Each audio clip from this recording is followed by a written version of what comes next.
Hey, good morning, everybody. I am going to call this meeting to order at 9 o'clock, and I would like to recognize Trustee Marie Elliott to do the land acknowledgement. Good morning. I acknowledge that we are on Treaty 6 territory and the homeland of the Métis, traditional land of many Indigenous people for countless generations, the Cree, Saulteaux, Blackfoot, Métis, Dene, Nakota Sioux, and Michelle First Nation, land I am now grateful to call home. I believe it is our responsibility to respect, care for, and share the land that supports us, to work with nature to sustain its inhabitants, people, animals, and plant life, and to preserve its physical beauty. Thank you. And now I'm going to recognize Trustee Buga for another acknowledgement. Good morning. Thank you, Chair. I just wanted to acknowledge that due to the way our board meetings are positioned, this is the last time we meet before Veterans Week and Remembrance Day. And just to take a moment in this climate of turmoil around the globe, that we recognize our veterans who currently serve and those who have come before. So if we can just take a moment. Thank you.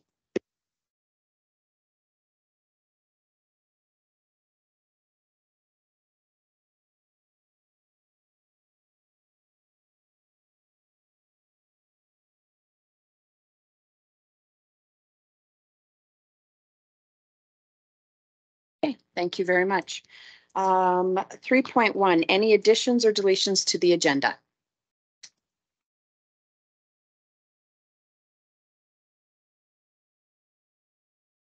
Can I get a motion to approve the agenda? Trish, all in favor? Unanimous. We have no appointments. Approval of the, so 5.1, approval of the minutes from September 27th. Is there anything that has come up that needs to be addressed on those minutes?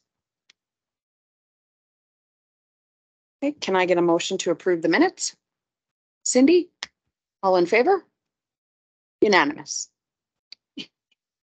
No presentations, correct? Okay, reports from senior exec, 7.1, 2022-2023 school council year in review reports. Oh.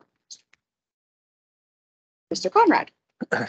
John Conrad, Deputy Superintendent. Provided for your information is a collection of year summaries from councils across our school division. The intent is to share with all trustees some of the work that these school councils engage. As an advisor council, they play a vital role identified in the Education Act and certainly welcomed by each one of our schools and administrations to ensure parental voice in education. Administration prepared to take any questions.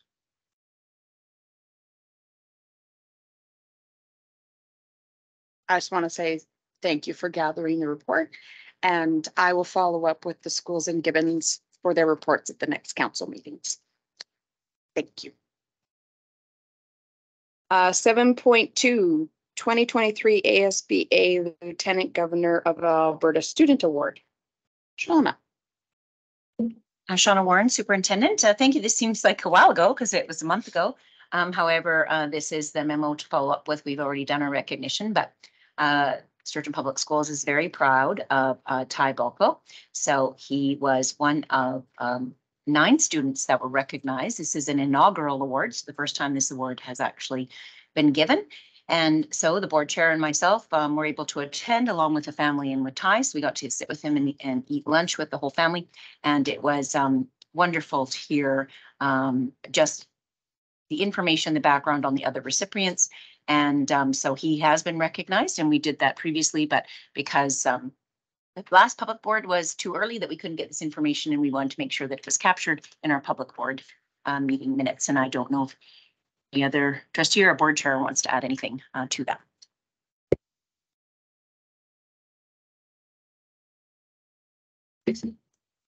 Stacey Buga, Ward 5. I just want to say that this is fantastic that our teachers are paying attention to these opportunities for our students. particularly, this is a virtual academy student who has been doing great things and often, may get overlooked because they're not in the schools making waves like some of our kids do. I think this was fantastic, and I'm proud of our teachers for recognizing. Thanks. 7.3 bus route summary. Ruth. Ruth Kike, acting associate for corporate services. So before you is information requested by the board on a summation of bus ridership times. Highlighted are the ride times that are over 60 minutes. Also included for information, additional route costing and a comparison with some ride times in Aspen View and Pembina Hills. Administration is prepared to respond to questions. Does anyone have any questions? Trish? I found this report very interesting. And while some of our numbers are high, some of our neighboring boards are also very high, but do we have a lot of students from our area that go to Aspen View or Pembina Hills? Like, I don't know if they're good comparisons. I think students in our area that have high numbers for their bus rides would probably look at moving to divisions like St. Albert or Edmonton or somewhere closer. So while our divisions minutes might not look so bad compared to some of our neighbors, I think the boards that we are competing with have probably much different numbers. So just a thought that before we get too happy that our numbers are low compared to some, we have to be careful about that. Ruth? Thank you. So the comparison with Pembina Hills and Aspen View did not involve our students. It was ride times within their jurisdiction. And, your point is well made concerning the length of ride times, but I would say that in routing buses, we look at going from the rural routes into more, the towns where our schools are located. So we're picking up quite far to come in quite close. Another interesting fact is that the only students that are considered urban in our jurisdiction are those students that are in Morinville, because Morinville is over 10,000 people. So, we also look at funding in that, students that are considered urban and students that are considered rural. So those buses are routed in the most effective way that we can at this time, but we do recognize there are high ridership times. Shauna Warren, Superintendent. I will just remind the board again, if it's the board's will, there are estimated costs of addition. However, the budget for this current year has already been passed, and the decision was made by the board to run transportation inside its funding portfolio. Now, we will not have our final transportation budget until later. It'll take until November, December. And just like last year, when routes were added after, if there are dollars available, additional that come, that is when we always look at our hotspots to try to lower our ride times. But it is something for the board to consider when the new year arrives and we start to consider our budget restrictions or funding for 24-25, that if it is the board's will to not stay inside the current portfolio, then that would be the decision of the board to make. I would also like to share as information too, our bus contractors are really experiencing difficulty getting drivers. In fact, some of our bus contractors owners are actually driving. So that is an extra dimension that needs to be considered, is the availability of drivers if the board's will is to add additional routes. Cindy Briggs, Ward 2. This is very complicated in many ways. I do have concern that anything over 60 minutes for students being on the bus one way is very concerning. But that also comes with dollars. I would also like to know the student load, how many students are dropped off in town before the rural students. So is that 52 students? I'm just looking at Route 1, for instance. How many are dropped off in town and then they go off onto the rural? Because that takes a lot of time as well, dropping off in town. Anything over 60 minutes, I do have a concern that is going to cost our division money. And maybe we can look at alternatives to try and cut the ride times down a bit and see what's acceptable as a board. Ruth? So if, you know, if we were to look at Route 1, for instance, 7 students are in-town students on that bus. So those students would be dropped off. 52 total students, so 45 are rural students. And I guess that would be something to consider, because every time we drop off in town, every time that bus stops, a child gets on or off and then gets going again.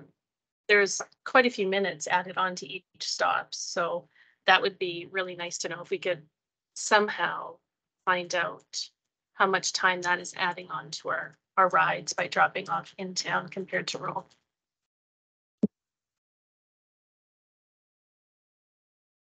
Stacy? Stacy Bugle, Ward 5. Just for comparison's sake and for anybody who is not familiar with Pembina Hills and Aspen View, can you just share how many larger municipalities? Because I believe Pembina Hills is Westlock and Barrhead. Just for comparison, how many, you know, municipalities they have in there, give or take? That information would have to be brought back to the board. I don't have it right now. Well, and I know we have a very complex area here, close to larger centers, lots of rural, big areas. So I do want to say our transportation department is doing a great job getting our kiddos into school. So thank you for that. I know it's a very difficult task.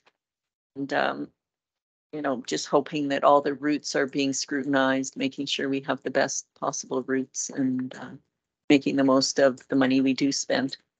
And more bus routes isn't necessarily the answer either, because then you're having less kids per bus and it's not as efficient. So I understand that. Okay, thank you. 7.4, holiday card artwork selection. Shauna.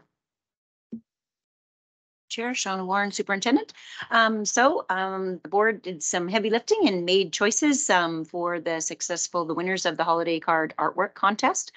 And so the cards have been created, and so the 3 category winners are there. So for kindergarten to grade 3, we have an Oka Park student, Rebecca Luoma. I'm sorry if I mispronounced that. Grade 4 to 6, Chloe Truer, Lillian Chick School, and grade 7 to 9, Elena Barboza also from Lillian Chick School. It was a hard decision. The board had some difficult decisions to make. I want to thank all students who took their own time to complete artwork and submitted it. And so the cards are now in. I actually have the sample somewhere. Oh, good, they're around so the board can see them. And so what will be happening is that the students actually will be getting a package of cards with their own art sign on it for their family, along with a little gift from the board and a card signed from the board. Thank you. We'll just send those around so everybody can take a peek at them.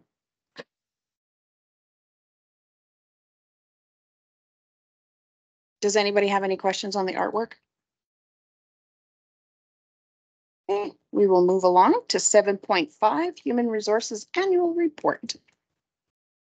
Lisa. Thank you, Chair. I just wanted to walk through the report a little bit with you, highlight some areas, and then answer any questions that you may have. So you'll see that we are a team of 6. So Rita is the HR director, Shauna and Trish are the HR advisors, And Deanna is our sub-services clerk, and Angela is the central office receptionist. Our mission in HR is to attract, develop, and retain exceptional employees by working alongside of them and the leadership teams to assist throughout the employee life cycle, sorry. On page 1, you'll see that our total staff count for this year, current year, and this was as of September 25th, is 712 employees. This is all of our ATA, CUPE, and non-unionized members. During the last school year, we conducted 236 recruitments, and this was not all this was not all new positions. It could be replacements for leaves as well. We had 165 employees terminate or reach the end of their contracts during the year, and 11 employees retired. As you continue on to page 2, you can see the breakdown of the ATA staff on their pay grid. And the placement on the grid demonstrates that our ATA staff is a very, very experienced group. So you'll see as they move closer to the years of experience. The most time-intensive part of the HR advisor's position is the onboarding of new employees. This is a crucial connection between HR and payroll to ensure all information is correct. The information is passed on between the departments through what we like to call a payroll advice. These forms are required for every new hire and any changes to any current staff.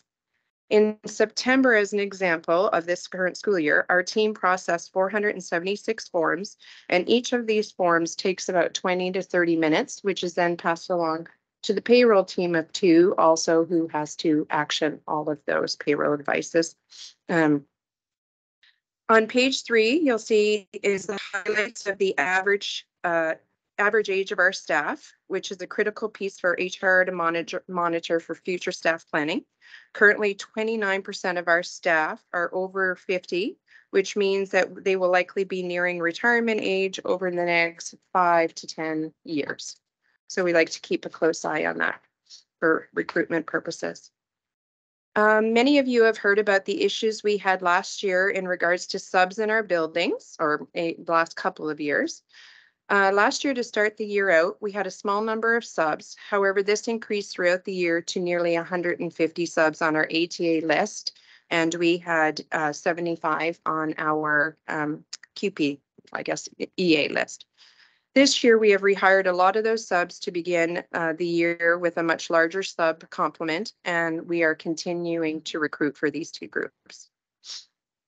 Leaves are one of the largest reasons why we require these subs. On page 3, 4, and 5, you will see charts depicting our leaves.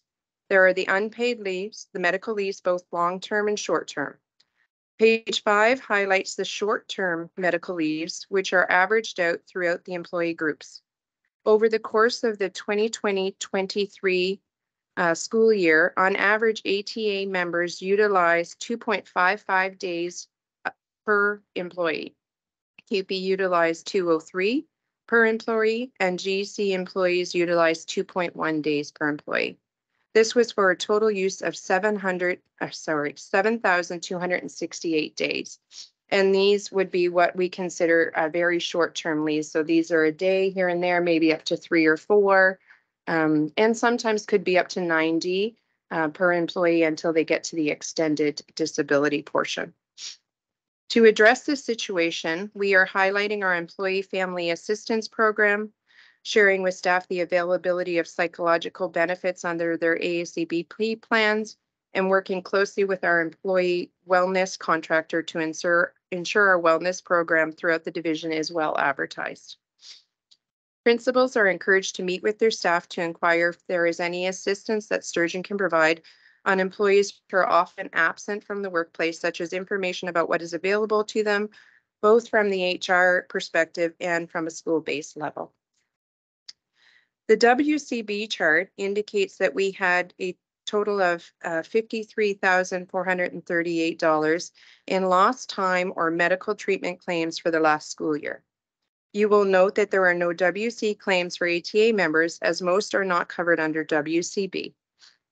The final chart shows our ranking provincially in school division category. Unfortunately, we are ranked at the lowest with a 3-year experience period. This is going to take some time for us to rectify. I would like to note the drop in the total claims from the 2022 calendar year to the 2023 calendar year by almost $50,000. To continue addressing the WCB cases, we are working closely with Education Services team and their EA coaches to assist with the training of new EAs. Each time there is an incident with the EAs, their team is made aware and works with the principal, teacher, and EA to address the reasons for the incident and whether additional training for the EA is required or additional resources are needed to be put in place for a student. And administration is prepared to respond to any questions you may. Cindy? Thank you for this new report, Lisa. It's quite eye-opening. I'm glad that our industry claims are going down and that you guys have a process moving forward to try to mitigate the high levels. And it is disappointing to hear that we are the lowest rate in Alberta, and hopefully we're bouncing back to a better rate. Stacy? Stacey Vico, Ward 5. Not so much HR related in the cause, but for our subs, does that include when we're calling in subs for teacher development, administrative days? Because I know we do a lot of PD and support for our teachers, which takes them out of classrooms. Is that captured in this sub requirement? It's not captured anywhere here how many days. We primarily focused on the other leaves, but no, I would have to run a whole separate report to figure out how many PD days we needed subs for. Tasha? Okay, I just want to bounce back to WCB. So 6th year on the board, 6th year in a row I'm hearing about we're the worst for WCB claims.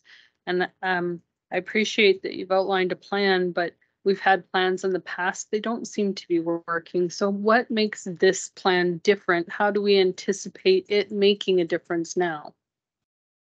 Lisa? So I think it's working more closely with the Ed Services team. The EA coaches have only come in over the last couple of years. We actually didn't have the EA coaches prior to that.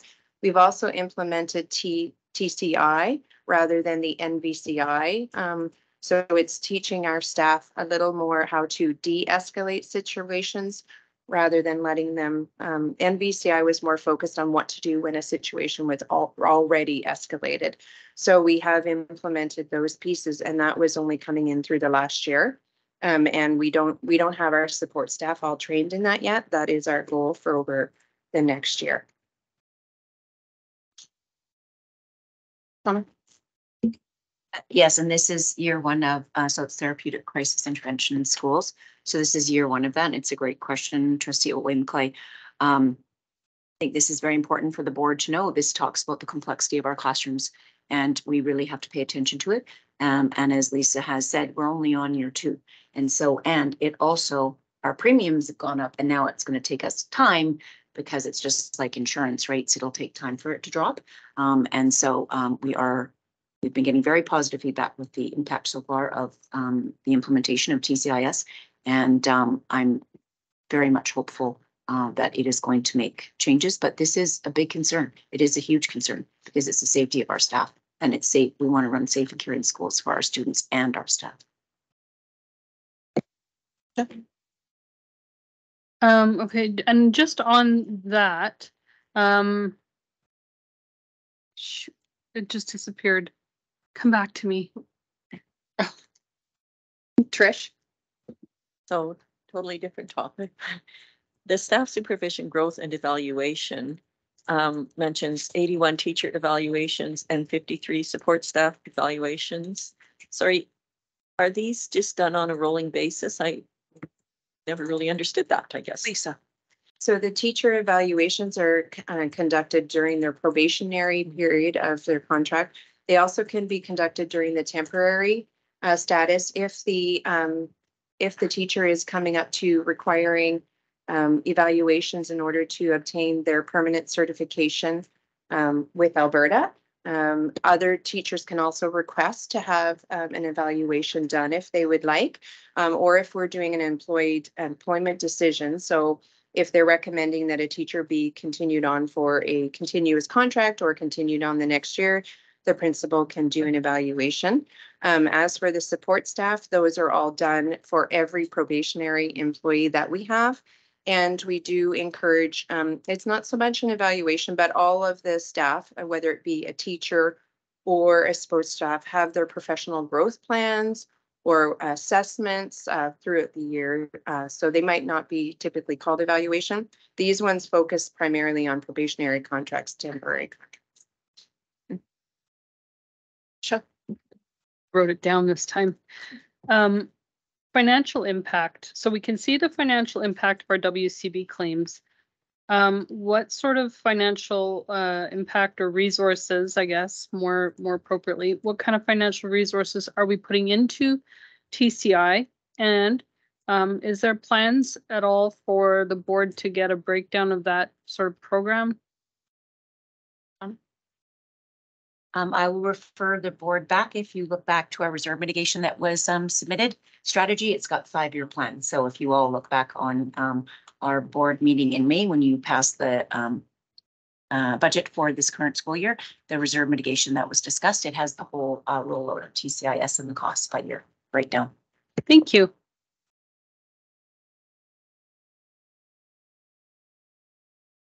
Thank you very much. The TCI was my question, if that was the feeling that was going to be one of the processes to bring us out of this standing. Just wanted your thoughts on, this is the first year we have had child youth workers. That's pretty cool. Is this one of the things that it is in the plan as well to help with the strategy?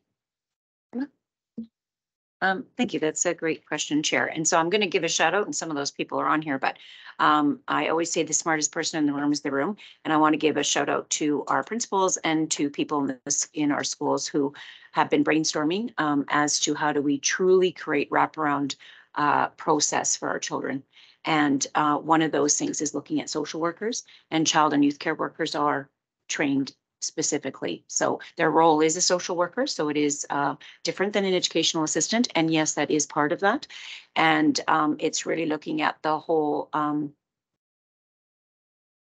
coming from all sides to support our children, and looking at social workers. They come from a different lens, etc. And I really want to give a shout out, and we have Helen on here and Karina with Hype, and a lot of it has come from bringing everybody to the table to have those discussions. So a lot of this did come out when I was named acting, when we started to have some strategic planning meetings for our 5-year goals, and meeting with the Ed Services team as to how do we address this? How do we address the complex needs in our classrooms? Because just like the Education Act states about our parents, it takes a team, it takes a village. And so we're really trying to, even looking at when the RCSD model funding went away, that was a huge gap. So we're really trying to come at it from all sides. So there's the long answer for that question, that yes, child and youth care workers are part of that. And there was in the reserve mitigation strategy that we were piloting 5 of them across the division. And we currently have 7 of them in our schools. One is, I think we still are waiting to get one hired, but there will be 7 that we are piloting in our schools. Awesome. Thank you. Okay, we'll move on to 7.6, over transportation fees. Ruth. Thank you, Chair. So brought forward for information are the overdue transportation fees. At this time, last year, there were 401 overdue accounts totaling 127,000 plus. New to the school year, families were required to pay transportation fees in full from the previous school year before they could register for service. In addition, fees were to be paid, or a payment arrangement was to be in place before the student was provided a bus pass. The registration process has proven to be successful because currently there are 265 overdue accounts totaling just over $54,000. We can continue to process and review fee waiver forms for families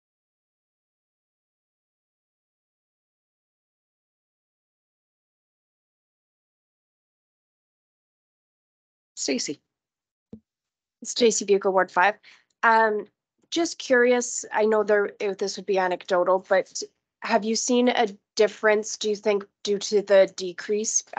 Most of our bus fees have gone down significantly this year for some of our riders. I'm just wondering if that has maybe made it a bit easier for parents to keep up on payments, or do you feel like it's the combination with the processes that we started last year? Thank you for the question. Unfortunately, I wasn't here last year in this role, so I don't have that information, but we certainly could have a look at it and see what our comparison is based on the fact that the fees were reduced. Janine? Janine Peckman, Ward 1. Do we know what the number was for overdue fees that didn't end up getting paid last year? Like, we have the start. What did we end up for overdue fees? I could bring that back, but I'm pretty sure there was a memo last year that was brought forward, so we can bring that back next week, at the COW or at the public board meeting as information, because I believe a report was bought because that question was asked after the November process, so we can bring that as to how many remained outstanding.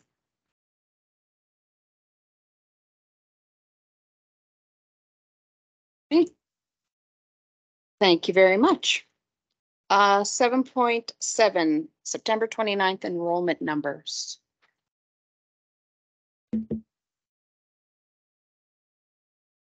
Ruth.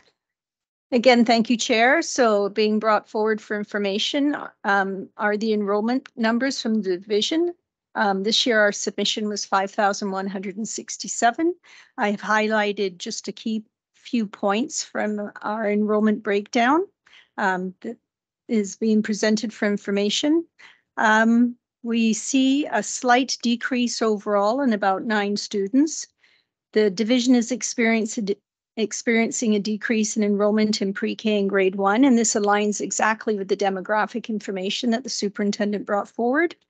Sturgeon Composite High School experienced an increase in enrollment, which we are very thankful for.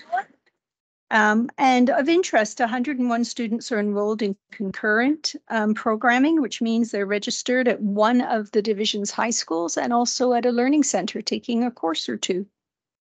Administration is prepared to respond to questions.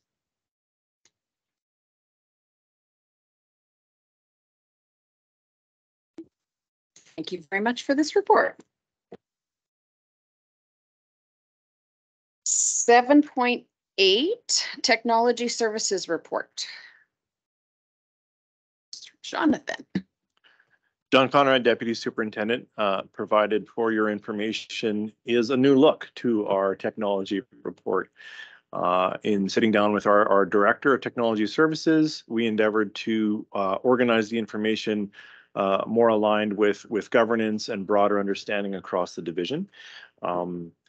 As you can see in the report, the headings are technical debt, which I can speak to because it's not wasn't a heading that was as familiar to me as it was to our director, and then standard maintenance and future planning enhancement or improvement. I'll just, as I said, mention the technical debt. It is explained, I feel, well here by the director, but it's just that concept that, you know, with time, because immediacy of certain projects or other things, there could be items within our division that now are in a deficit or in a location that we really do need to improve. And that's the intent of the technical debt.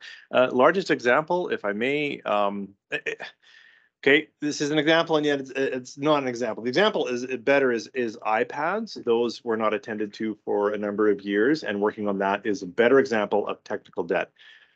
But I wanted to highlight the multi-factor authentication as, you know, cybersecurity continues to be important, and even more so. It's evolving in its importance, and one of the critical steps that all organizations are endeavoring to ensure. You may have experience in personal, if you have a banking that's online or whatnot, is this other factor or two-factor or multi-factor. It's just a way that, so if someone has guessed a password or a machine has cracked a password, there's that second layer to ensure that even though the password was valid, you are indeed the person accessing the information. And that's quite a large change within our organization, but we are following the lead. We are following many other divisions around us that have done this transition, and so we're benefiting from their experience. Prepared to take any questions about this report. Stacy Bugle, Ward 5. I really appreciate the new format of this report.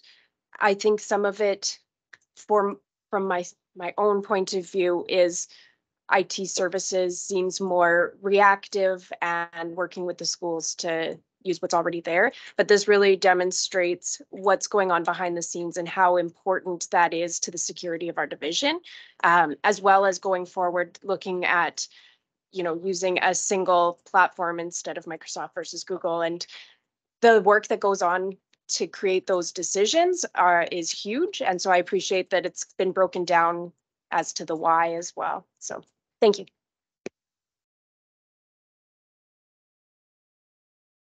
I just want to say that I appreciate the help desk. Yeah, I love this report. So thank you very much. 7.9 communications report. Jonathan.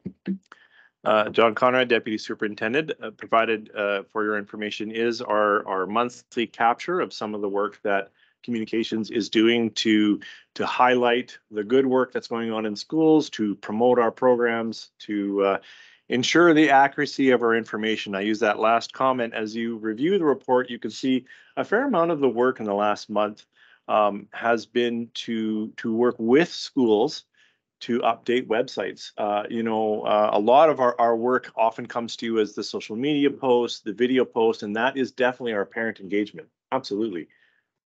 But websites become that source of published information that parents can consult and refer to. And we've gone a long way in enhancing or updating our websites to be accurate. And so that's been a lot of the work over the last month. But there, as the report does every month, it highlights how we're engaging. I know the trustees would have been very engaged with the drumline quite recently. So that's cool. But also I appreciate that it highlights, our whole division was engaged in Truth and Reconciliation and the events that we endeavored to respectfully participate with across our division. And then some of the highlights that we noticed were in the news. And so if you hadn't noticed, you can find it there. Prepared to take any questions. Stacy Bugle, Ward 5. Sorry, guys. No, I'm not sorry. I want to say thank you to our staff who submit some really great things to our newspapers. I know that it's hard to find local news these days. But I know our football coach submits some great, summaries of games and that kind of thing, which I think is fantastic for community involvement, gaining sponsorships from our community businesses, as well as retention and, shouting from the rooftops how fun it is and great headlines and stuff coming through from our teacher and staff. Thanks.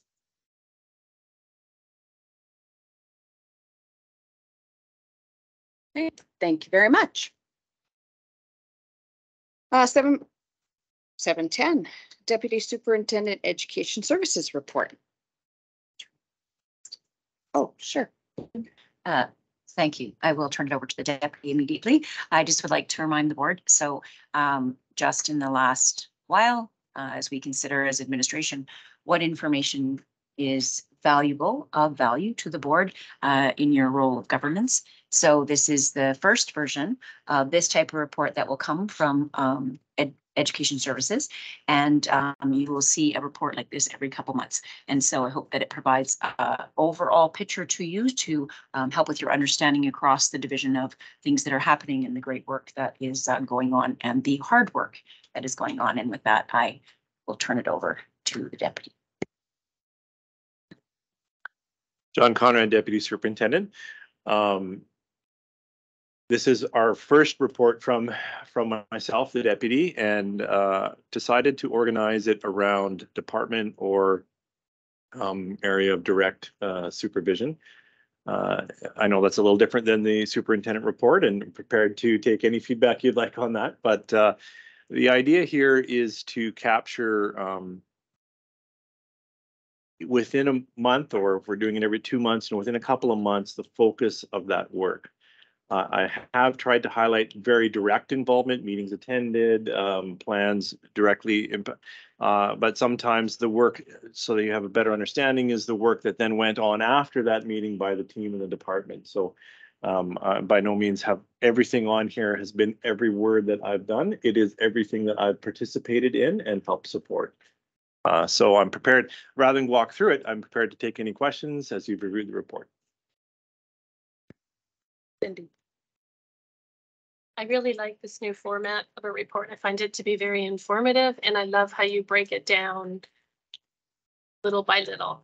And yeah, I really appreciate it. Stacy. Stacy Beagle, Ward 5. I notice from attending, 4 different school council meetings, I'm seeing the same language coming through from the elementary level, the junior high level, the high school level, and at the virtual academy. So I'm really happy to see that this coming from Ed Services. And so I can make the assumption that all of our schools are getting the same messages out, which is really critical. I'm fairly new. This is only going into year 3, but over the past 2 years, I haven't heard that same level of engagement, same priorities in all of my schools without prompting. This is what our principals are sharing with our school councils. So I find that really great. I think that's fantastic. I also am happy to hear that our SRO at the high school, at the comp, is also taking the same TCIS training as our staff, so that everyone in our school buildings is working with the same model of working with our kids with similar language, similar styles of interventions. So thank you. And I appreciate, again, the style of this report really brings it down to what our teachers and our staff are hearing as well. Tasha. So from my perspective, a lot, actually, probably more than any other department, Ed Services is the forward public face of our division. And so reporting on it is challenging because it's like everything we see. And so just wanted to comment that I think that this gives us the information and keeps us out of the weeds. So I enjoyed it. Thank you. Okay, I have a question. So with the new digital platform that's coming out for the 2024 PATs, does that mean Quest A+ is out and something new is in? And what is the impact going to be with the IT department? Jonathan. Thank you, Chair. Yes, the whole province is moving away from the A+ platform. We were informed we're moving in that direction at the end of last year. Our IT department was able to review it and look at the platform, so already gained experience even heading into the summer. It is not mandated this year, but there are field test experiences, options to get in, and we're already doing that really across the division. And so what that will do for us in those, it's like practice writing experiences, it will give both our teachers and our students understanding of what it's going to look like, what it feels like, and it will provide, as your question relates to our technology services, was there any additional bandwidth requirements or something that we didn't foresee in a non, I'm going to say no stakes, but it's a practice test. So it really doesn't, it shouldn't have any impact on the students, grading or anything like that. That's the point of a field test. And we're really working with all of our schools to ensure that they're doing that before I will share, while not mandated this year, it will be. This is a direction from Alberta Education. This is not a Sturgeon initiative, but we're being responsive by getting in on those no stakes field tests and practice tests so that we understand, as you described, what is the impact. The software is not a local software, so it's not an install on device. It is a fully cloud-based. The ownership is still, as I described, ensure bandwidth, ensure connectivity, ensure all of those things are well in place. Thank you. Trish? Well, further to that, this might be a good time to bring it up. I had a parent express a bit of concern that their child who went from grade 9 in Sturgeon Heights to grade 10 in the comp, and in Sturgeon Heights junior high, they're very reliant on their Chromebooks and such. And now that they're in the comp, all of a sudden they're being asked to handwrite a lot of things, including spelling, grammar, all that stuff. And it's quite a concern because they have not been practicing this because their Chromebook has corrected everything for them. So, and to me, that brings us to a gray area of how much do we pound this into our kids when they will never use it again because our devices do all that for us now. So it's kind of, I don't know how you balance that.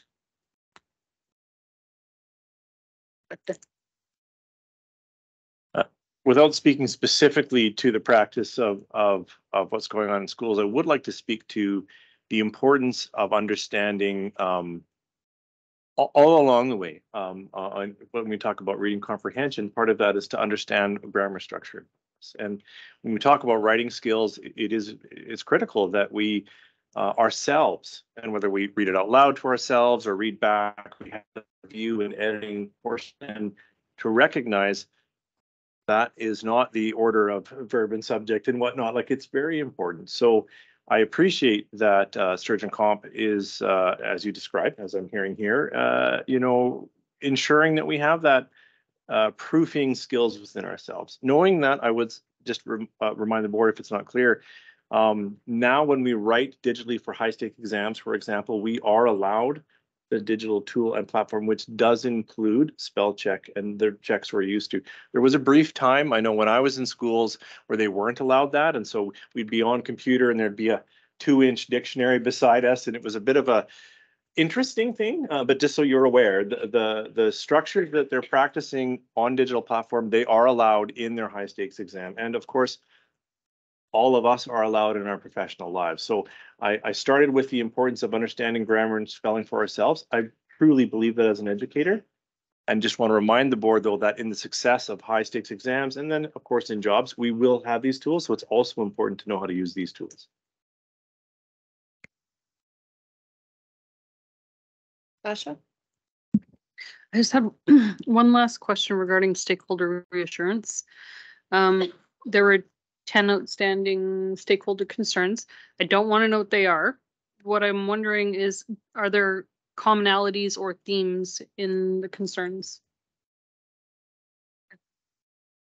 Most of the concerns that come back and coming back to school talk about registration or helping our schools understand custodial arrangements. That can be a tough thing for families. And so there's a lot of emotion and elevation around some of those things, registration and understanding parent access and that kind of thing. And so I would say the majority of concerns that reached my office were around what you would expect during startup. And it's not that there's 10 outstanding. That was the 10 that we did this month. And there's only, here it was a few, now it's a couple that are outstanding. Sorry, I misspoke on that, but thank you. Thank you for your report. 7-11, 23-24 Superintendent Discretionary Fund. Lana. Thank you, Chair. So here is the monthly report for the budget FTE allocations out of the Superintendent Discretionary Fund. It's a very minor change for this monthly update. And so this is backdated. It's a small amount, but as you know, our MHCV grant, which is our HYPE program, that it is funded through Alberta Health Services. And so when in my report last month, it was indicated that it would be a 50-50 split for the cost of the 1.0 FTE for the social worker. However, upon reviewing the grant, HYPE's grant, that grant was only able to sustain 0.4. So I had to add in an additional 0.1. So that is the slight change in my report.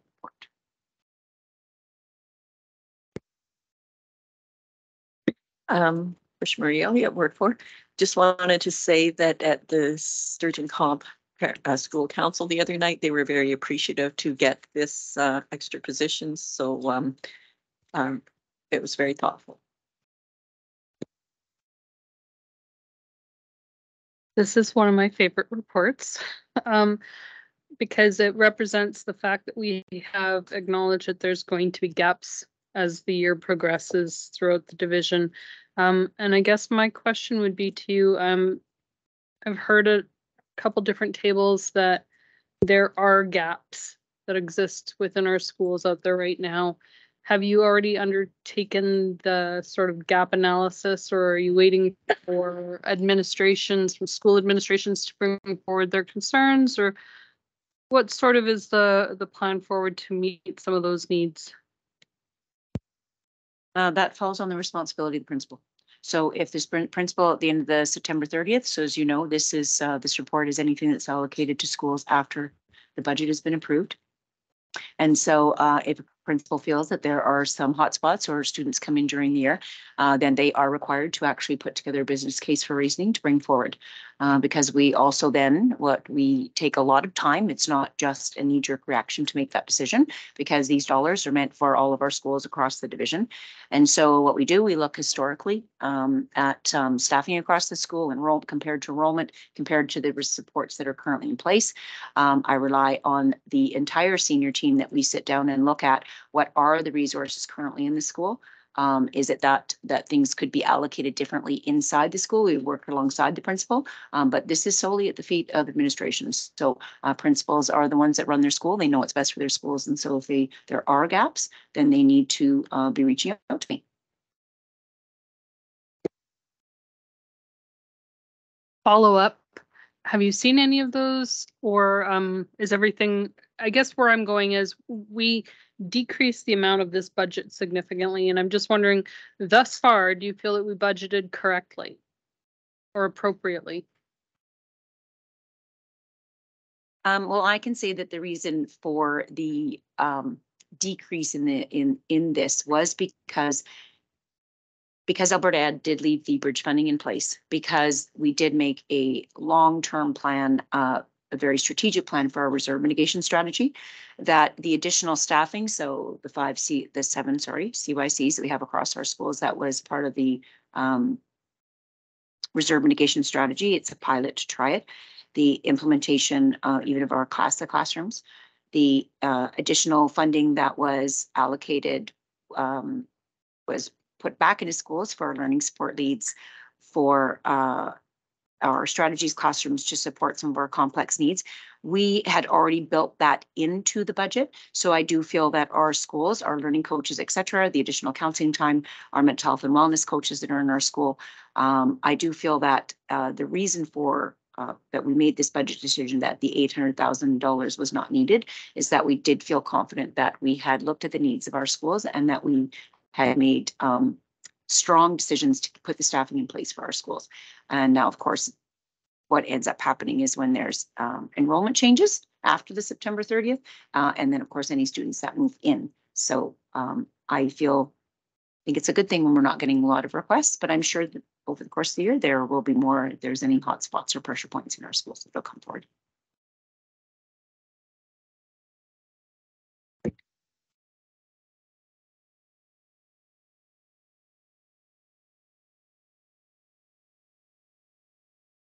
I didn't have my mic on. 712 superintendent report.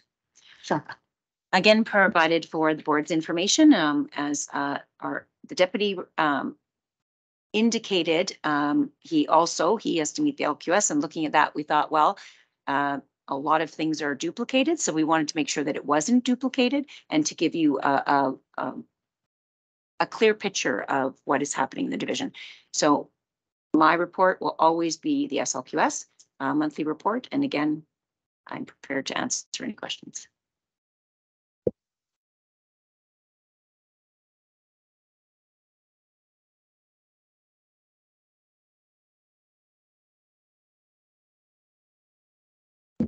Trish Murray Elliott, Ward 4.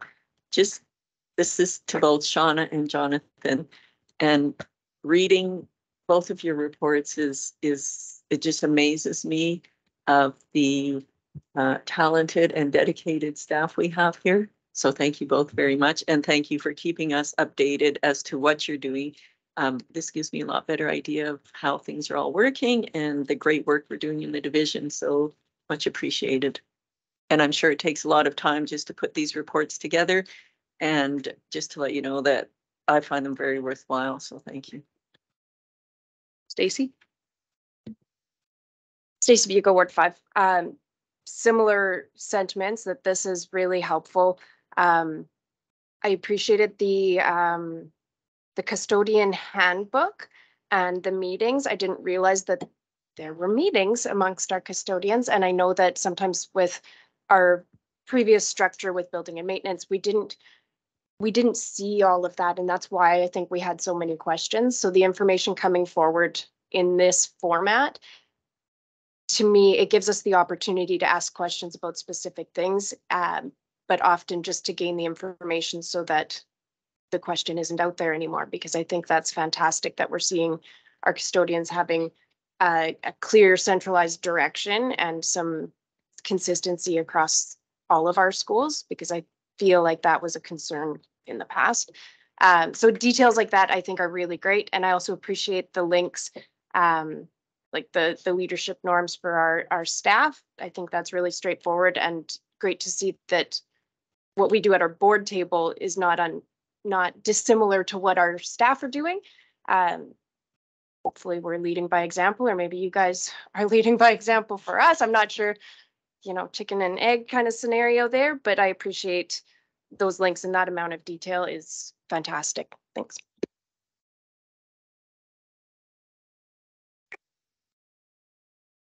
Okay, thank you. 713 Administrative Procedure 315 volunteers. Lisa. A review of the Administrative Procedure 315 volunteers was conducted. This review included the addition of key definition and clarified the procedure for when a vulnerable sector check is required. Administration is prepared to answer any questions. Trish Murray, I'll at work for. This isn't new, so I'm sure that we probably discussed this before, but again, on under number 2.3, if a volunteer moves schools, a new check is required. So what is the reason behind that? Lisa? Because the information would not have been provided to the new principal, so then they can be assured, like we don't pass them along, they're kept at the school, volunteers. So then the new principal would be aware that they had one conducted.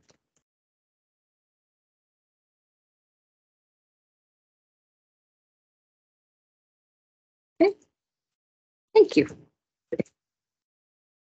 8.1 Chair's Report.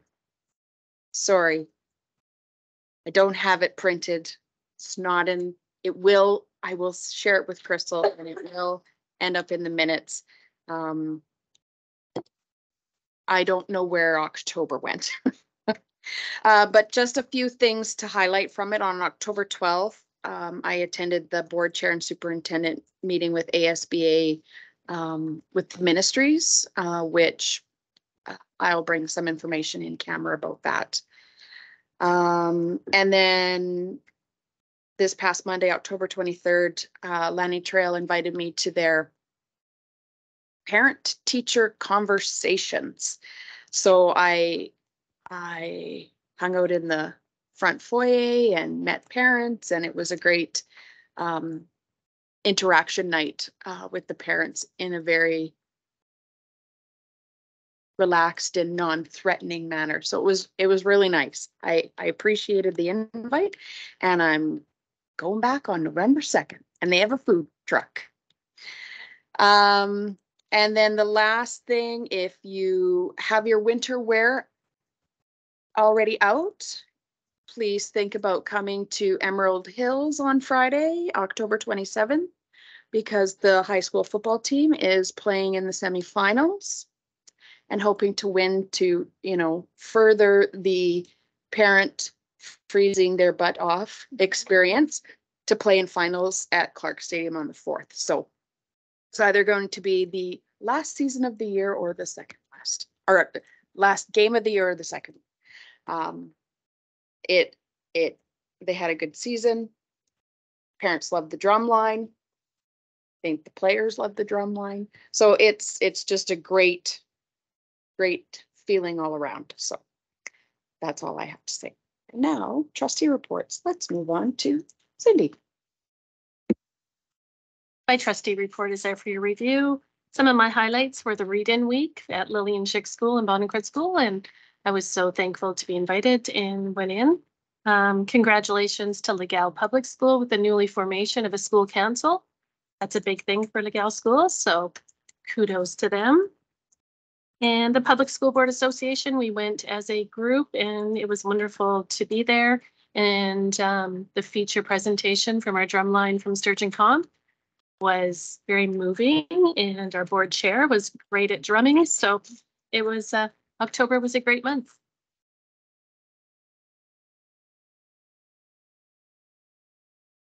My report is in the package, just my regular school councils. Zone 2-3 is coming up this week.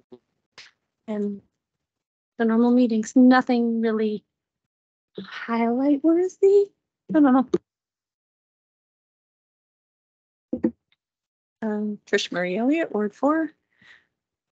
One of my highlights was definitely read-in week with Sturgeon Heights. I was invited for the whole day and read to 8 classes and loved every minute of it. At Sturgeon Heights, they are having their Remembrance Day ceremony on November 3rd at 10:30. I will not be attending. The winter concert is December 7th, and I put it in the calendar. It's at the St. Albert Alliance Church, 2 times, afternoon and evening, if anyone wants to go. The acting principal, Mr. Stephen, reported that the cell phone policy is working remarkably well with the junior high students. However, a new situation has popped up, and it is with grade 2 students who are using their watches to communicate with their parents. And actually, it's the parents that are randomly communicating with the students and causing disruption in the classes. So they're trying to get that under control. At the Sturgeon Comp School Council, they will be live streaming their Remembrance Day ceremony with the learning centers. And that is November 3rd at 10:30, and I will be attending that ceremony.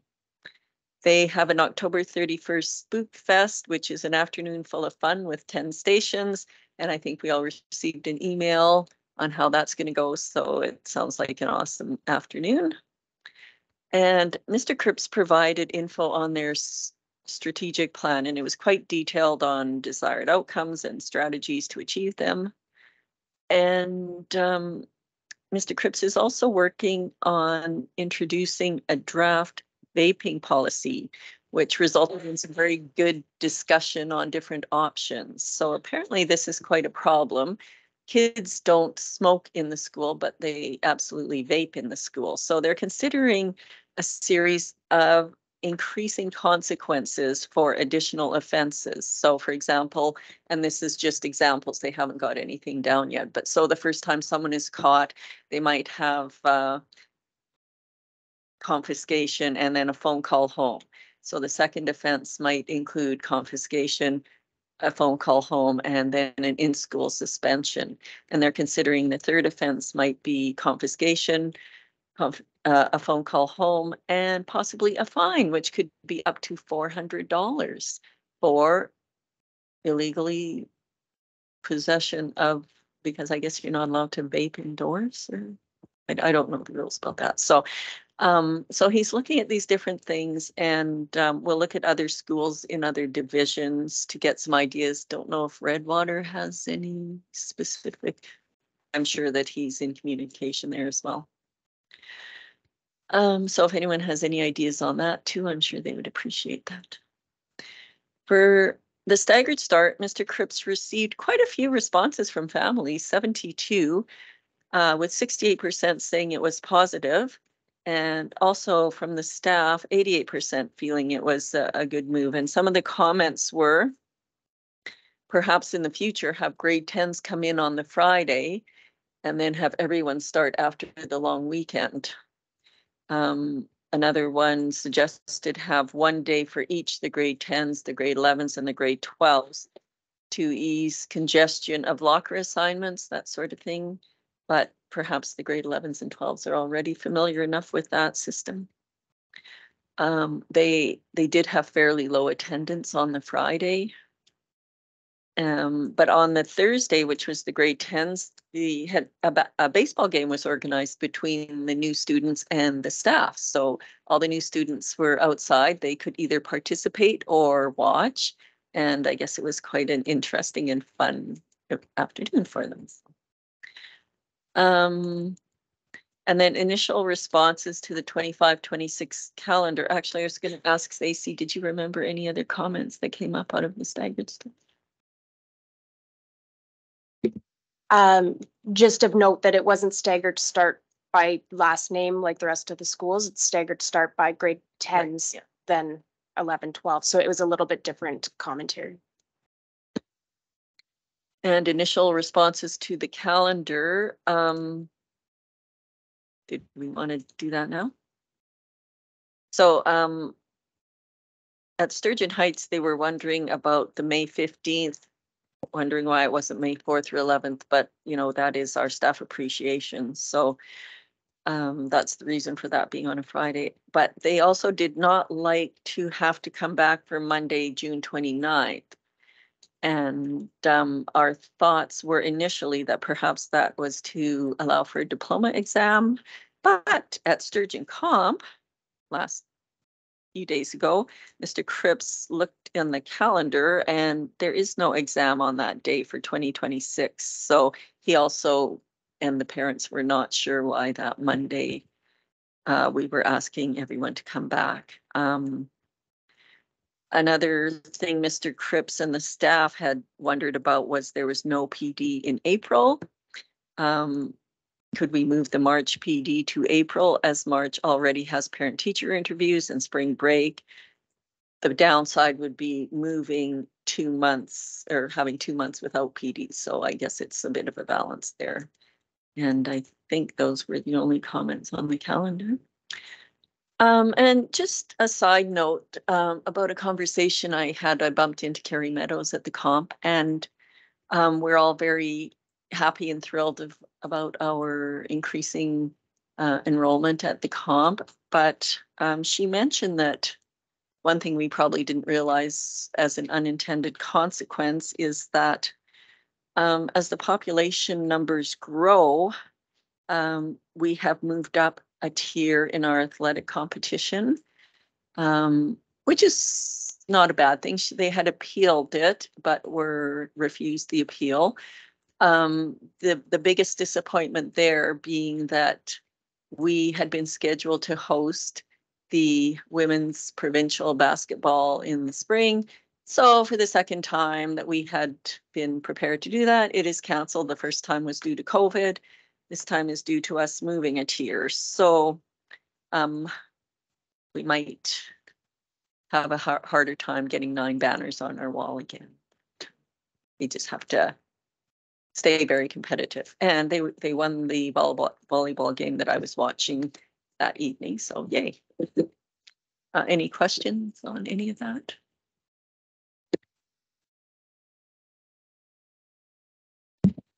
Tasha Otway McClay, Ward 6. Apologies along with Irene, my report is not in the package, but just to give a brief overview, Guthrie School Council, although we didn't have quorum, so we couldn't have a full complete meeting. A couple highlights. Colonel Dove was in attendance. He's the new commander for CFB Edmonton. It was very nice to meet him and see him engaged in the school. It's something that collectively the school administration, myself, and central offices have been working to reestablish that relationship. So it was very good. He has some good ideas. So I hope that we can further those conversations with him. At both my parent councils, I brought forward some of the concerns that have come up really across the province with sexual orientation and gender identity. And I would say that both conversations went very well. That isn't to say that everybody agreed, but that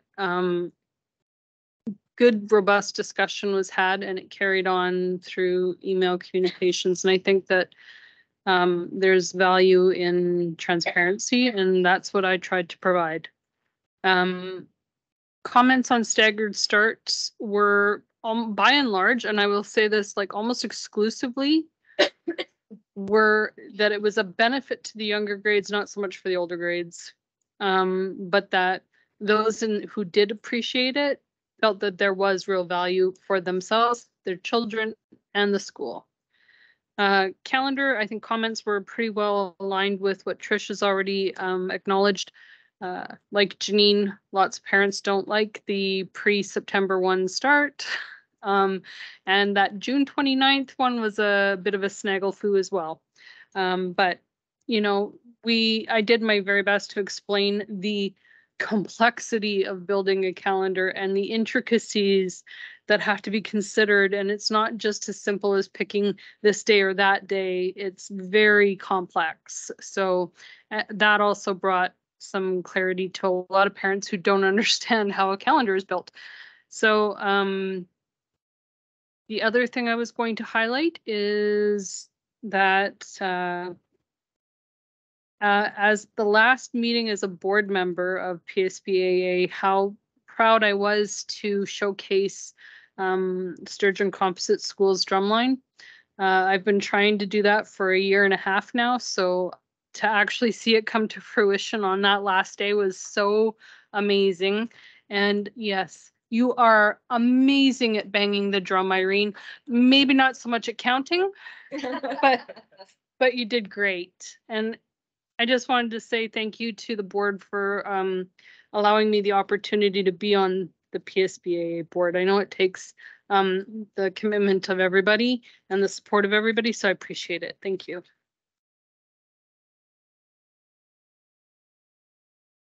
Daisy Beagle, Ward 5. My report is in the agenda package for your review. Again, I just want to say thank you to all our schools for inviting trustees to events like the Water Walk at Landing Trail. It was fantastic. Read-in week was fun. Did the parent councils or school councils, pardon me, at Four Winds, MPS, and the virtual or the alternative learning. Four Winds, just a couple of things.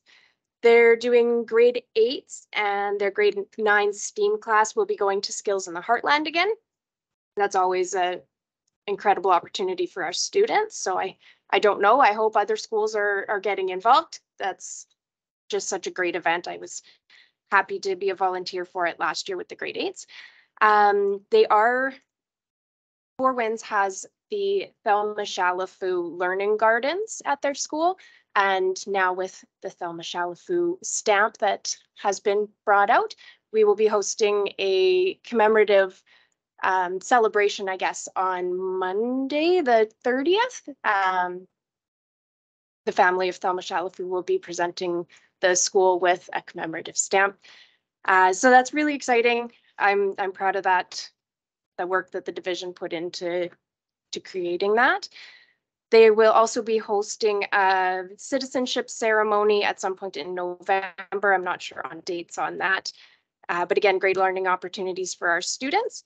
We did have a bit of a chat at our school council about the outcome-based reporting and how that's looking at the junior high level. And we did chat a bit about it at the comps school council as well.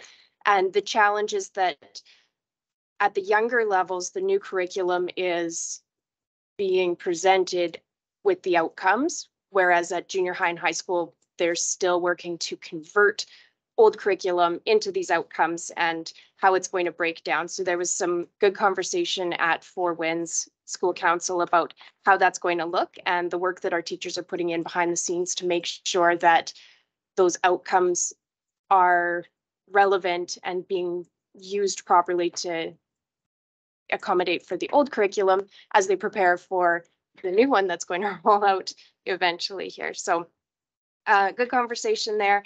And I loved that their focus on literacy is going to be more on the enjoyment and fluency of literacy as opposed to just the kind of the nitty gritty of what literacy is. So I think that that's really effective format for junior high students, particularly to increase the enjoyment, which will then lead to better literacy skills. At EMPS, they are excited. They have 4 Roots of Empathy babies this year. That's been a major component at Morinville Public School for many, many years. And that's great that they've got 4 babies coming back in. They also have the Redwater Hype team coming in to support their K-4 students. So they're very happy to have that kind of support coming from within our division. And we actually got some great support for our school council and PFA. So Morinville Public School is rolling forward.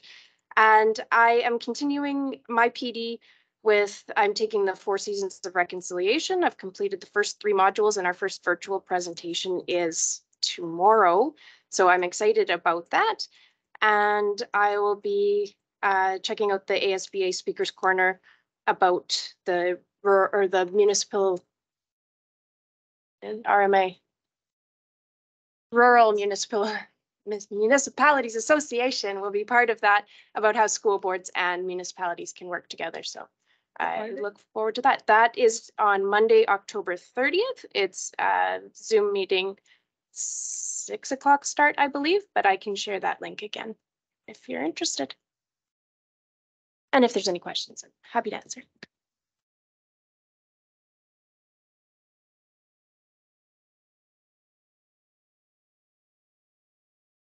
Thank you. 8.3 Committee of the Whole. So the notes are in here for you to read, and we'll approve them at the next Committee of the Whole meeting. Okay.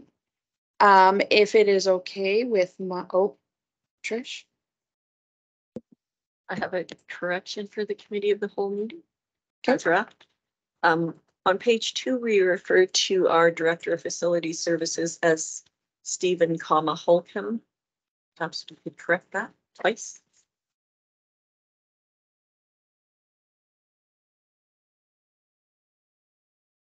Okay. If it is okay with everybody that we take a 10-minute health break and return at 10:28.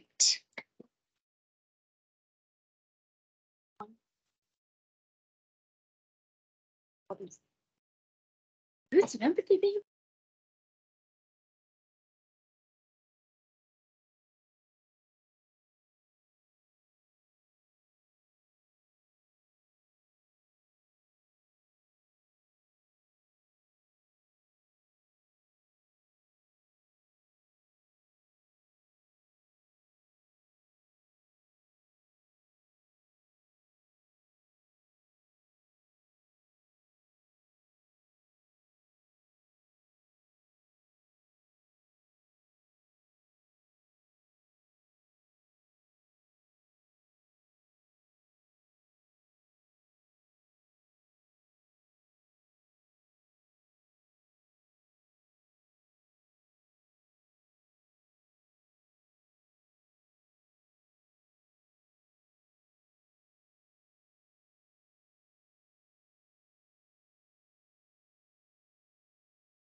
Sorry, what's the? This is a shacket. It's like a shirt jacket. And Delaney's like, I need to buy a shacket. You know any place good? I'm like, a what now? Just a. Oh.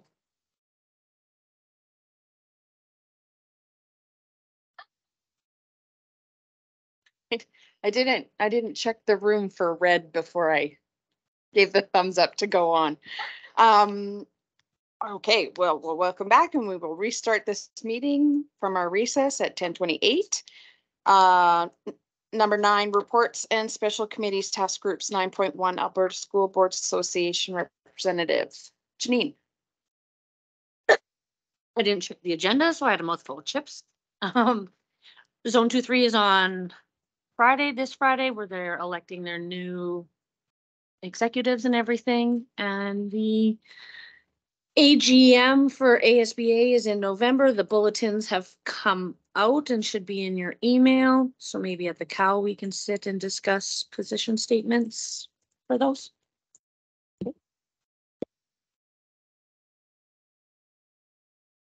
9.2, Public School Board Association of Alberta. Trish. Yeah, well, we had our fall general meeting, which we've already heard a little bit about. October 18th was the Lois Hole dinner and lecture. We had opening greetings from Minister Dimitrios Nicolaides, and I know I said that wrong, but that was a whole evenings of entertainment. And our guest speaker was Dave Hancock. And they were both excellent. So the minister's message was very positive, and it gave a very good vibe in the room. He has a much different approach from the last minister. Like, to me, it felt more approachable. And he stayed for the rest of the evening, which was never done before. And it was gratifying for him to hear Mr. Hancock speak, because he talked about the importance of public education and the challenges that we are facing these days, and the need for wraparound ministerial services, among other things. So I think that evening was very successful.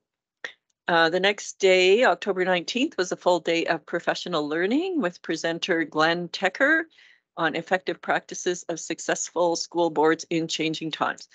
So we were very fortunate to have 6 of our 7 trustees present, as well as our superintendent, and we were able to do some exercises from the workbook that was provided, and I thought that was a great day as well. The highlight of the day was the pre-lunch entertainment, which you've all heard about, the Sturgeon Comp High School drumline. And Mr. Swenson pulled trustees from around the audience to participate, as he does. The drumline performance was awesome as always. I never tire of watching this group. We were all very proud. The only downside was, I believe Mr. Swenson received multiple job offers from other divisions. Never trust another school board. And on October 20th was our annual general meeting, and the business consisted of passing the 2024 fee schedule and budget with a 5% increase, the re-election of the president, Dennis McNeil from Aspen View, the vice president, Karen Becker from Wetaskiwin, the first director, Pat Brisonich from Medicine Hat, and the second director, Tim O'Hara from Fort McMurray. There was a bylaw amendment on bylaw 11.10, the indemnification of directors, officers, executive director, and others. And very exciting, the announcement of the PSBAA Trustee Professional Development Program, which is no charge. It can be done individually or as a board. It consists of modules and has a certificate upon completion. So everyone in our division should have received an email with all the trustees should have received an email with a password to access this. And the most important event of October 20th was at 8:37, my first grandchild, Eloise, was born.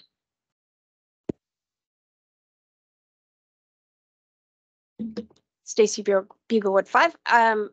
In addition to that, I just want to say how lucky we are to have Trustee Owe McClay on our board, because there were some fantastic fantastic reviews of the work that she's done over the past couple years on the PSBAA Board of Directors. And I know that they were really sad to see you go, and we are very lucky to have you here on our board. So kudos to you.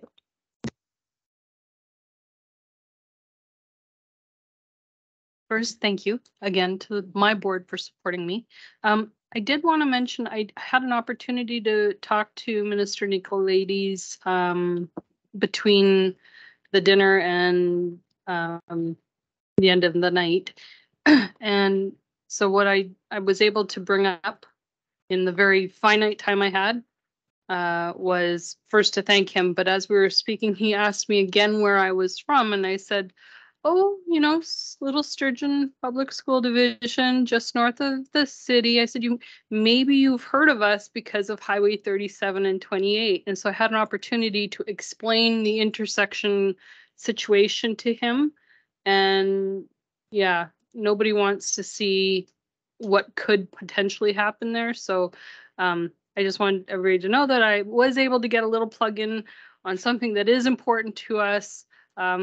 I wish I'd had more time because I had a couple other things, but didn't want to hog all of his attention. So yeah, that was excellent. And I just want you guys to know that the trustee modules, the trustee university that's out, that was completely revamped to Alberta standards by professionals in Alberta.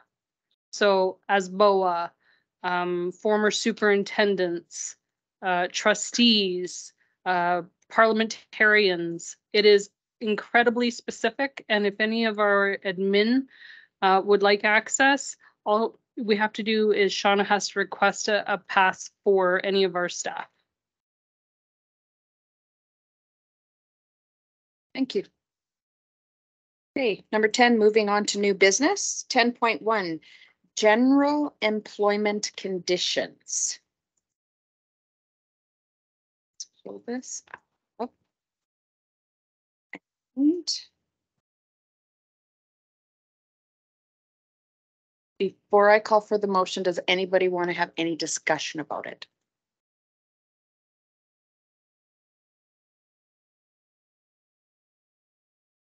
Did you have anything to add on to this, Lisa? No, thank you.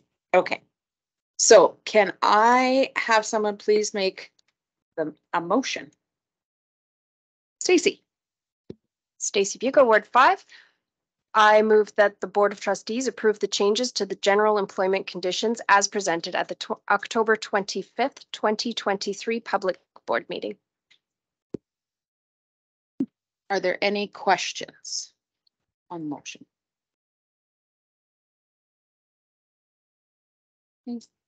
So as you recall, it's just was minor changes.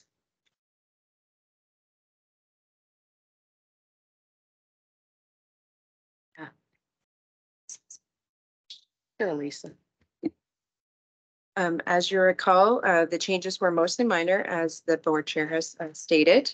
However, administration would like to propose the following amendments for your consideration. So the addition of the 3.6 was 1 day off with pay for staff members directly involved in our crisis response team on the immediate day following the scheduled, if it was a scheduled workday, increase to the health spending account from $30 to $37 per month, and a change of the carryover process for vacation days for our 12-month employees, which would allow them to carry over a maximum of 5 days to be used by the end of the calendar year.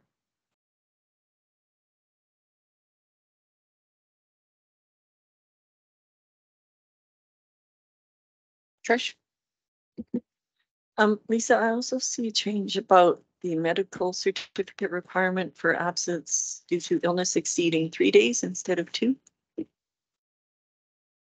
Thank you for that question. So yes, we had changed that because we have had a little bit of pushback from medical providers in regards to having to have staff go into medical centers and everything for only 2 days of absence. So that now aligns with the other agreements in our division.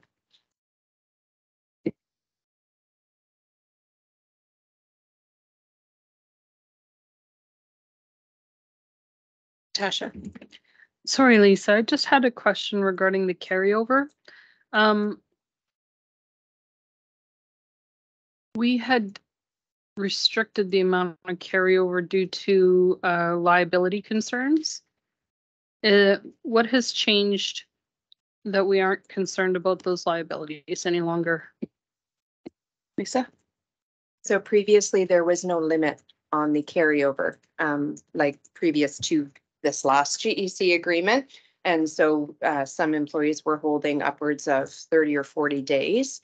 And so this still limits it to 5, and they still have to be used by the end of December. And if they're not used by the end of December, they would be still paid out. They would not be allowed to continually build additional days. So this is basically to prevent the division from carrying that liability. Okay. Yeah, thank you.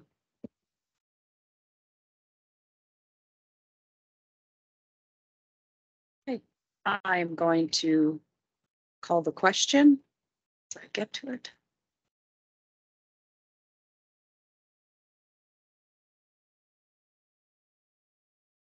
Sorry.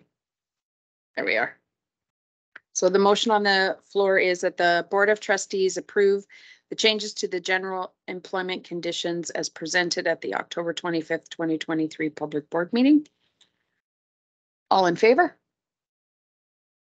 Unanimous. Motion carried. Thank you. The next one is 10.2, policy 235, conduct of board meetings. Before I ask for the motion, just one small discussion piece. We were at PSBAA and we talked about some boards do the national anthem before their meeting. So before we pass this policy so that it doesn't have to come back, if we could have the discussion about whether you want to add the national anthem onto the Appendix B Sturgeon Public Schools Board meeting agenda, or leave it as what is in now. Trish, you talked to somebody at PSBAA, didn't you? Do you want to? Well, there are a number of boards that do that, and one board said they thought it was required, although I don't believe that is correct. Shauna. Thank you, Chair. And in response to being at PSBA, we did a dive looking at 15 school divisions near and around us, and it's about 50-50. So some do, some don't.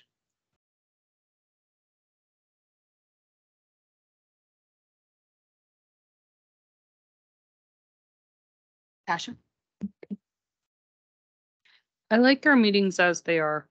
I listen to the national anthem at 5:30 in the morning on the radio, and I feel that that is sufficient for my day. Thank you. Okay. Is everybody okay that we can close the discussion and call the motion? Okay. Oh, Trish. On a slightly different topic, but maybe we should motion first. I just have one question on Appendix D, the trustee remuneration. I thought we had covered everything that could possibly be a question of whether it is per diem or not. But the one thing that is still unclear for me is the role of Chamber of Commerce or Rotary or those sort of meetings. Are they considered per diem or not? And to me, they kind of fit into number 15, except they're definitely not board appointed representatives. Any comments, questions, thoughts? Stacy. I was under the impression that it fit under the, sorry, in the non-per diem number 3. Oh, I guess not.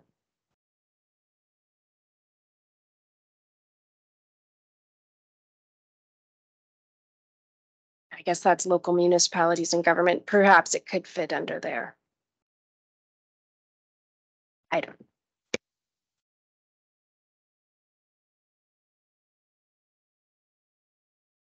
Tasha?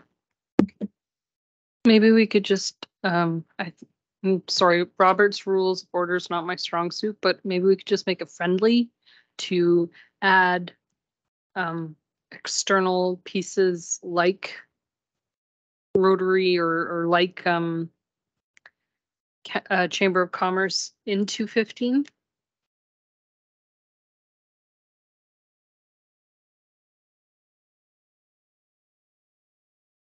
Janine? So you're saying you want to pay a per diem for those? Like, I'm suggesting that it's very much like Community Service Advisory Board. And so just based on the similarity of the event, yes. Cindy? I don't think Rotary should be in there. We have a trustee that attends a meeting every week. So if we're going to be paying a per diem every week, it is different than the Communities Advisory Board. That's one meeting every 1 to 6 weeks, not every week. So I'm sorry, I did misspeak, not Rotary, the chamber meetings, which could be once a month or once every 6 weeks.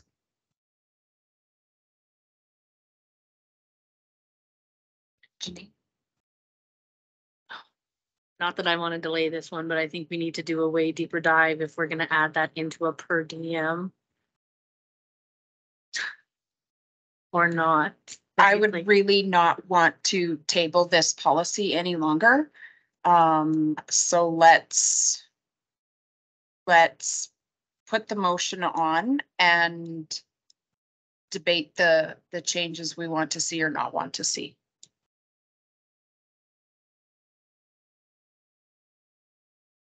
If that's okay with everyone else. Okay.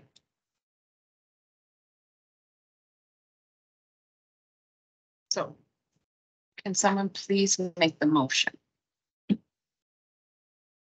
Sasha? Just let me get back to the page. Okay.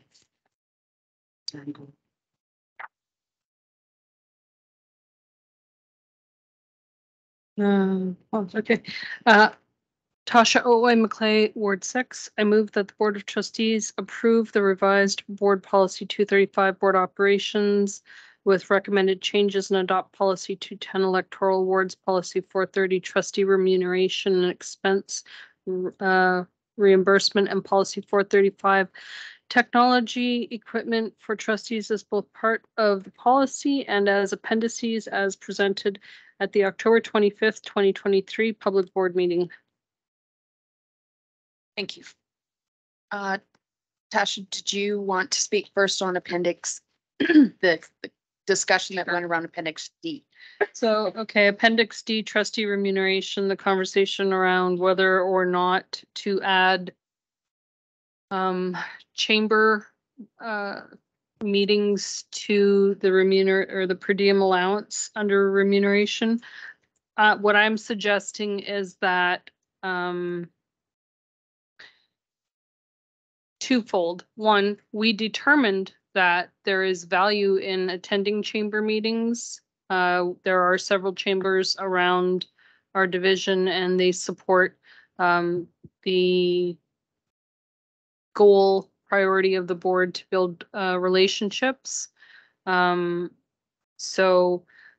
I see it very similar. Attending chamber meetings is very similar to Community Services Advisory Board, and based on that, I would suggest that we add it to number 15 under Appendix D. We'll move now to Trish. Would you like to speak to the motion? I agree with Tasha on having it added to number 15 in that it is somewhat external to the school division business, but it is also an important organization to attend. And also the fact that our trustees would perhaps have to leave work to attend it might mean it's a good thing to add to the per diem allowance. Janine? So in Appendix A, we don't appoint trustee membership to committees of chambers. So I have a hard time paying a per diem for that. And some chambers are definitely more valuable. And so I think it needs to be a potential chamber by chamber discussion and not all of the chambers. It could be like when you attend one where the Minister of Education is speaking, then maybe like, I think that needs to be a deeper dive because I can attend a chamber meeting every month and it will bring zero value to this board, but I can charge you a $75 per diem for it, right? So that's why I'm against it. We do in policy or in the Appendix A represent somebody to Rotary. So maybe we need to have a bigger discussion about changing that and taking Rotary out of there. We don't want to pay a per diem for it. So it falls, I think, more into the Appendix A than the Appendix D, which we can just, I don't know what to do with it, but I have a hard time paying per diems for those. But like I said, if the minister, if it has to do with education and we want to attend a chamber thing, then maybe that's a special event like a PSBA or ASBA PD more than the monthly chamber meetings, which I don't know that every month they bring value to us. Don't know what you do with that and how you make it into policy, but thanks. Thank you. Cindy? I actually support your motion, Tasha. I truly believe as a trustee, we should be knowing our communities and be present in our communities. I'm sure the agendas come out ahead of time. If you find value in attending, I think you should attend because you should be there to support our communities. And our schools are in our communities. So I do support that. Stacy?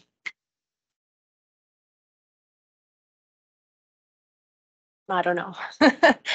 I agree with the fact that the way that it's written, it's appointed positions and some are much more frequent than others. I do have concern about that. The way that Appendix A is written, that we do have somebody appointed to Rotary and Community Services. Perhaps we should, if that's the intention is to, recognize the value of the Chamber of Commerce, then maybe that needs to be an appointed role. And if that person chooses to attend, they are paid a per diem. And if they choose not to attend, it won't matter.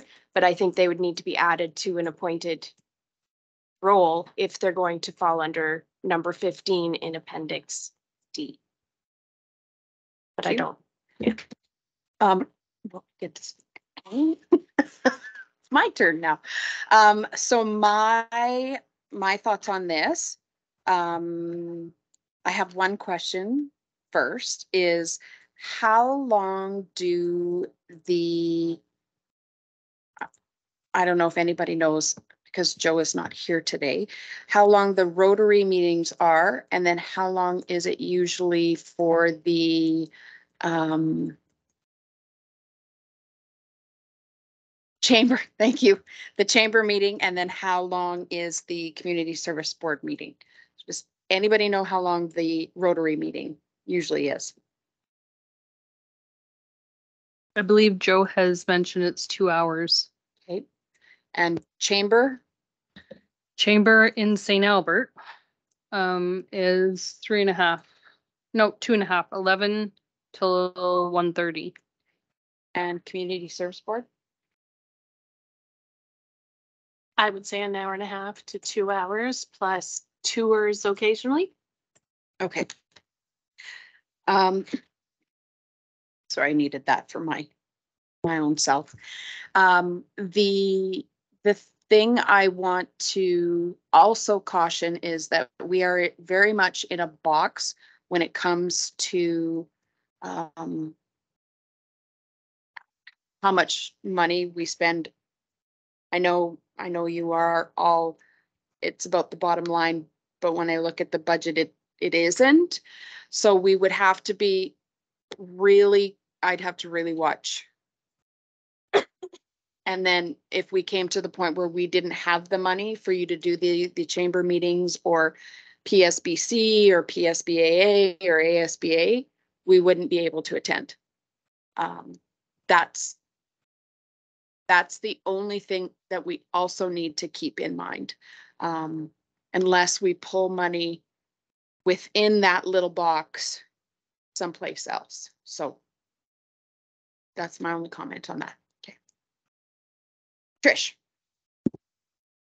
The two meetings that I can recall, I think we went to one last year, but the two recent ones that had trustees, 2 or 3 at, were Premier Danielle Smith, and the last one was Mayor Kathy Huron with a panel which was about the state of the city and surrounding area.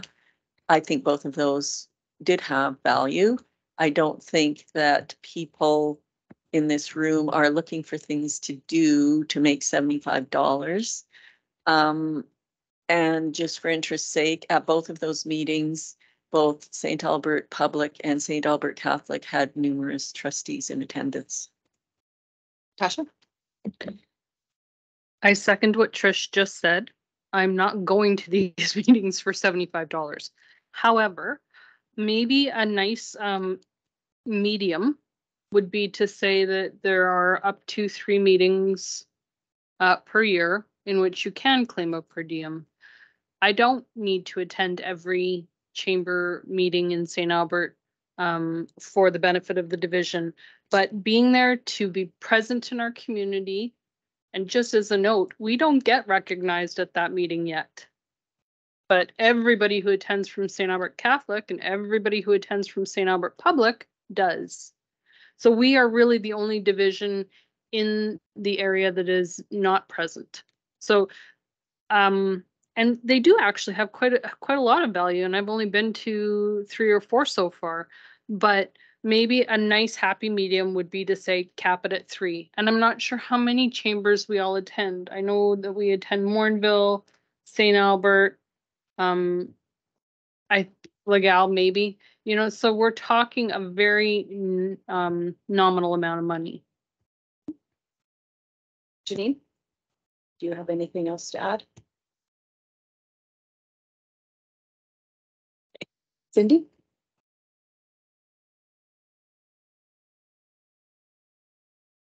I do struggle with the 4 meetings per month for Rotary. I'm not sure why we have someone appointed to go to a meeting every week. I can see 1 a month, but not 4 a month. Stacy, do you have anything? This one? Okay, Tasha. I think I know the answer, Cindy. It's because the membership covers those 4 meetings. And so we didn't always have a trustee who attended those. Sometimes it was central office administration. Sometimes it is the principal of the school in that community or one of our communities who would attend. It wasn't always a trustee, and nor does it have to always be a trustee going forward. It just worked that way this go round, or the last couple go rounds, because one of our trustees is a member. Trish. And I'm not sure if this is here nor there. I don't even know if Joe charges a per diem for going, or if he would. The other thing is Rotary is a very important partner to this division in that they support a lot of things with our schools and our students. They provide scholarships and that sort of thing, trips. And I think it is an important relationship. Not sure if we want to pay every week per diem or not, but it's unfortunate that the member that attends isn't here to have that discussion. Cindy? I just want to clarify that Rotary is vital important. That's not what I'm saying. I'm just saying that we have someone in attendance every week that we're paying mileage for every week. So I can see once a month, like the rest of our meetings would be, but not every week. Stacy? Just out of curiosity, as far as appendices go, how often can we review an appendix without reviewing a policy? Shauna? Well, you can, again, your policy, you can approve it, and you can amend it the next month. You could bring forward one suggestion, right? So they're your policy, so you could approve it and then bring a change forward. It's yours. So if it's just that you would like to discuss the appendix, you could approve as is and then bring forward a discussion. And even in Cal, if you wanted just to discuss those, so Appendix A and Appendix D, that's what you could do at Cal and then bring forward those as recommendations. But the policy would have been approved. It would just be the appendices that you would have amendments to. Thank you.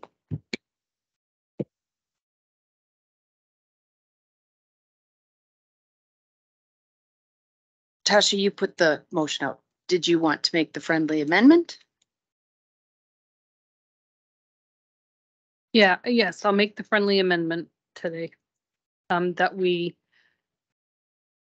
modify number 15 on Appendix D to reflect examples, Community Service Advisory Board and chambers.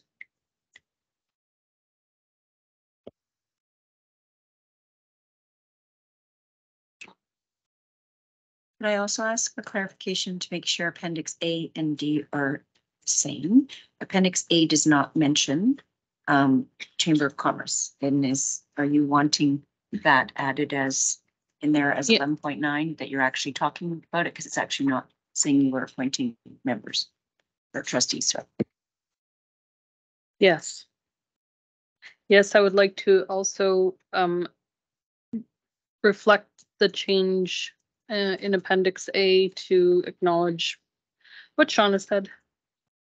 Chamber represented. Yes.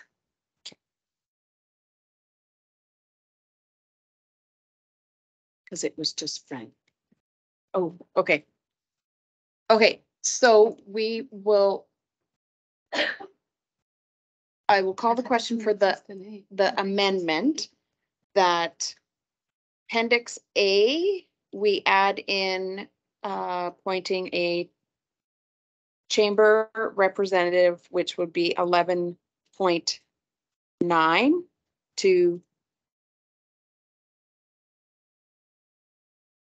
and Appendix D 15, we will add chamber representative next to the Community Service Advisory Board. Trish, did you have a? I have a question on the amendment. So if we're putting in chambers under 11.9, does that mean we are going to appoint one representative? And does that mean they are the only one that will be reimbursed to attend that meeting?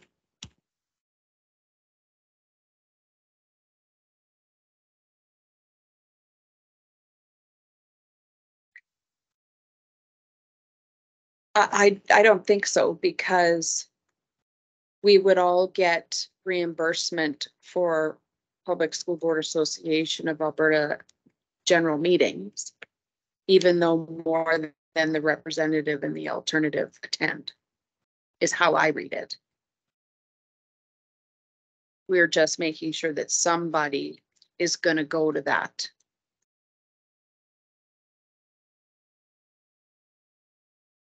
But as we've discussed, not every chamber meeting has value to the division. And I don't feel the appointed representative should feel obligated to attend every chamber meeting.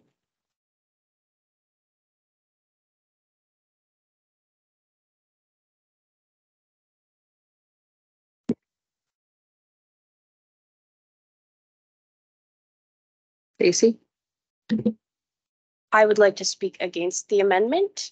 I believe that we can move forward with this policy without changing the per diems and the appointed groups and representatives at this point, and move forward with the conversation with all 7 trustees in the future, as I don't think that it's pertinent to the way this policy has been changed. So I will be voting against the amendment.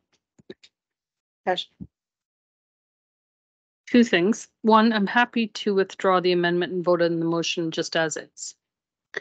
The only thing I would maybe mention is that we will not have a full complement of trustees until December. So what would we be doing with the events in the interim? Yeah. Okay, I will withdraw the motion, the friendly amendment of the motion. We can, I'm hoping, revert back to original motion and vote on that. So the original motion. Are there any questions on the original motion?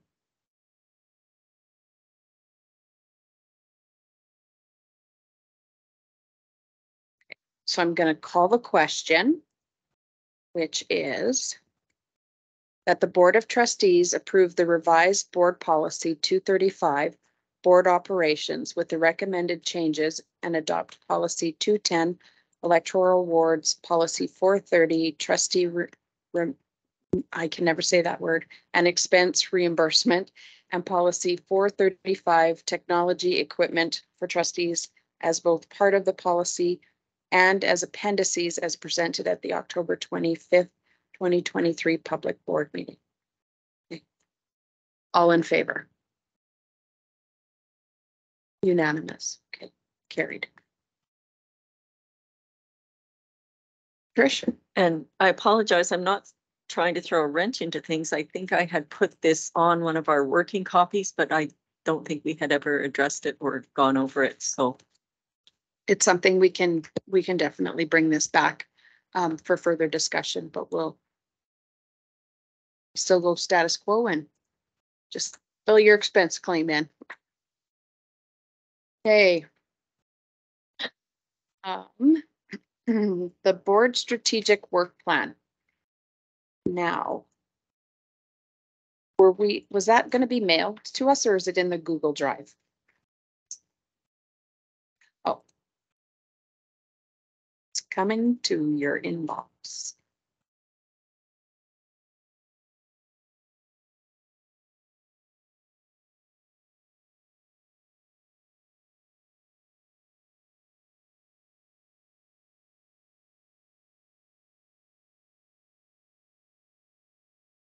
Did you get it? Yes. From Crystal.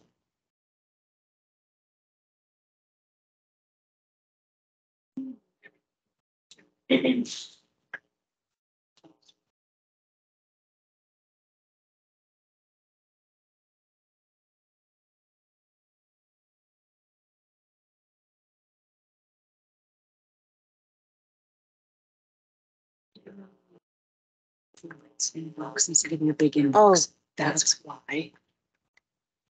Thank you.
I closed out and got back in and now it's coming in.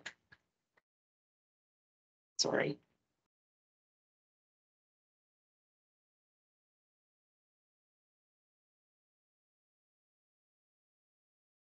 Hey.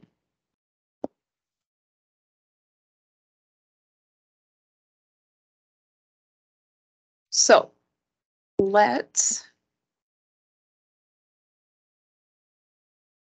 Now there was some, sorry, I'm trying to open mine on my computer too.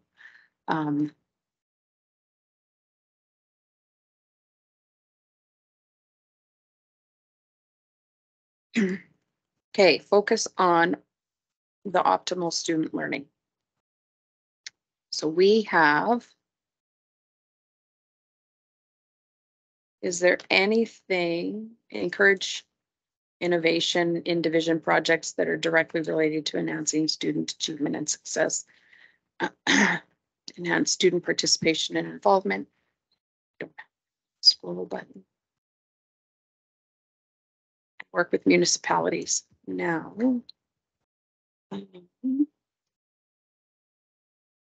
Was there anything that was, so below our strategic was our action items and year-end reports from last year. Is there anything else we want to add to student learning?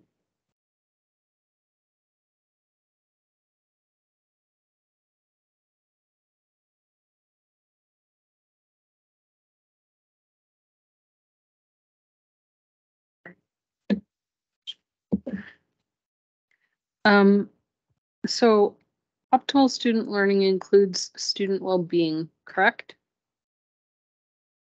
So I'll just remind the board that that is our goal. So our education plan, when you went through it, that is the division goal, right? It's optimal learning. Yeah, so that would capture all of that. So on our working copy, I had requested, I believe, that we add looking at programs that already exist in our schools that maybe require additional or a review of funding, how we fund them, how we're using them. I think that was put under the focus on excellence in education, the bottom right one. I think that's where you would put it. No, I'd put it in the first on the left-hand side, sorry, but if it's there, it's there. I just didn't see it in kind of the words I had used, so I wasn't sure if it had changed. Sorry. You put it, it's Oh. there. Under the action items, under the bottom for, so page 2 is the action items. Oh, okay. Thank you. Sorry. Sorry. I see my comments now. Okay. Oh, So, yeah, so I guess, sorry, I apologize, everybody. If we look at page 1 with what our priorities are, is there anything we want to add before we move into the action items that we would do to try to accomplish these? Or are we good with what we've got? It's a good workload.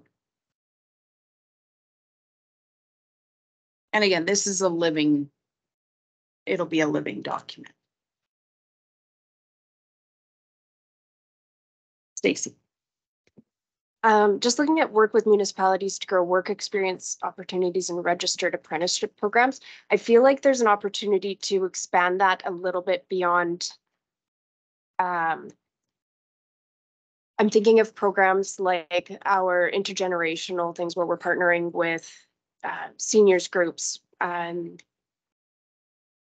There's a lot of opportunities that for all of our students to be involved, to learn outside of the walls of the school. So I don't know if we can make that into a bit more generalized. I mean, I suppose it could be focused on community, but I feel like there are pieces that fall into the student learning aspect of it at all of our grade levels. And that one is quite specific to high school. Mm-hmm. Sorry, I just got logged out of my, got to sign back in.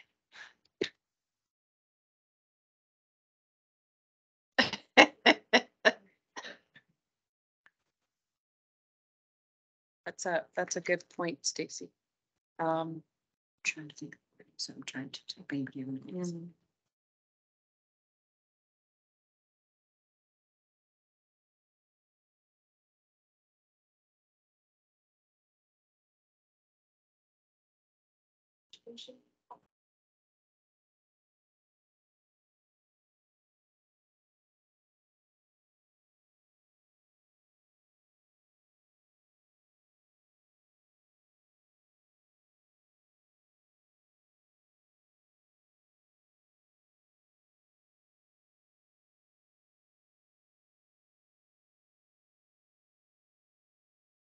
Action item down below, just so that makes sense. Yeah. So, Yeah. So if we added for the action item on that, I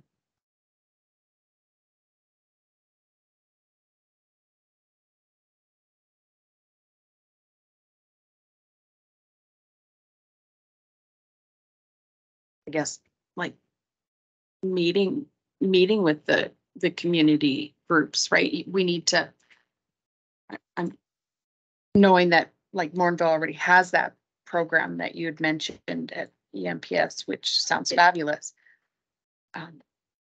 You know, we need to talk to the communities, the organizations that are out there, or the different things that we could do, and see if we could bring them into the school.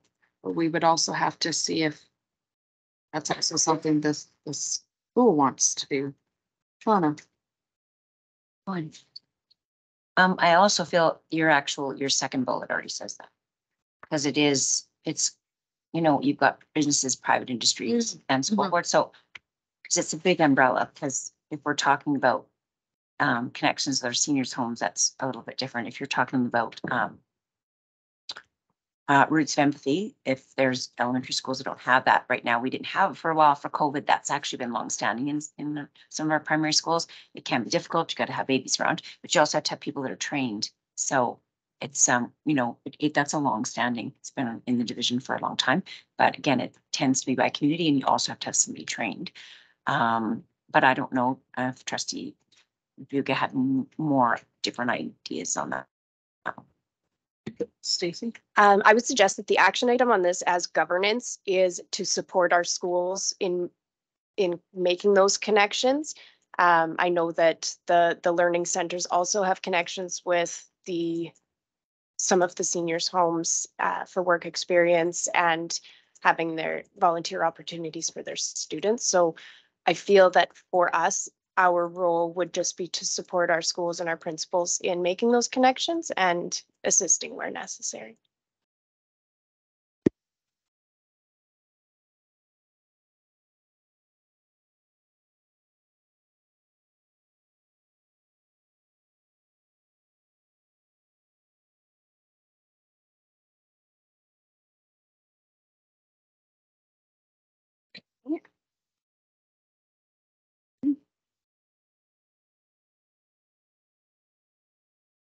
I like what we have for focus on for advocacy, community, and excellence in education as our priorities. I think we got lots. But does anybody feel like we're missing?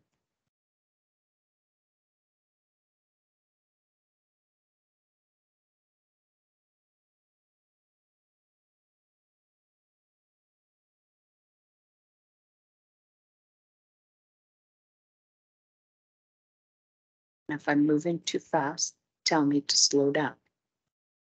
So let's dive into our action items then.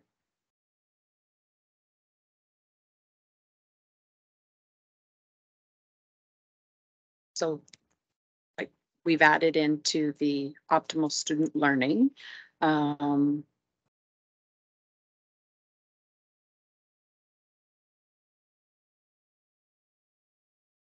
Anybody want to add anything else in there?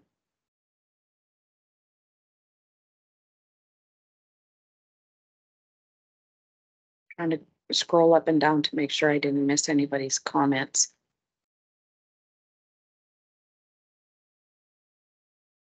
Okay. So we added in, okay, so moving on to advocacy.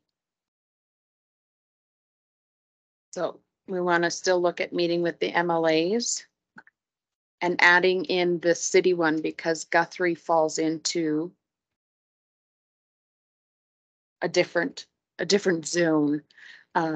Plus they're federal, so I think it would be nice to just have that connection with the MP.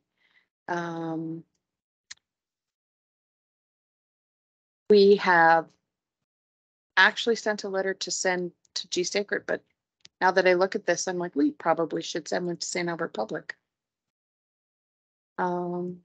Neighboring boards, that's a good idea. Stacey? I just like to call the comment that Janine had made about focusing that at conferences. I think that makes much more sense, is that we are on a variety of boards along with our neighbors. I don't think that this is realistic for us to ask more of trustees on our board or theirs to have additional correspondence. But I feel like if we prioritize when we're at PSBA or PSBC or ASBA zone meetings, that we take deliberate steps to connect with our neighbors. And I wonder if that's what we say instead of meeting with them, that we, what's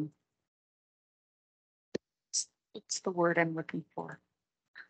Like we're actively, when we're in those situations with those neighboring boards, that we're actually engaging conversation. Yeah.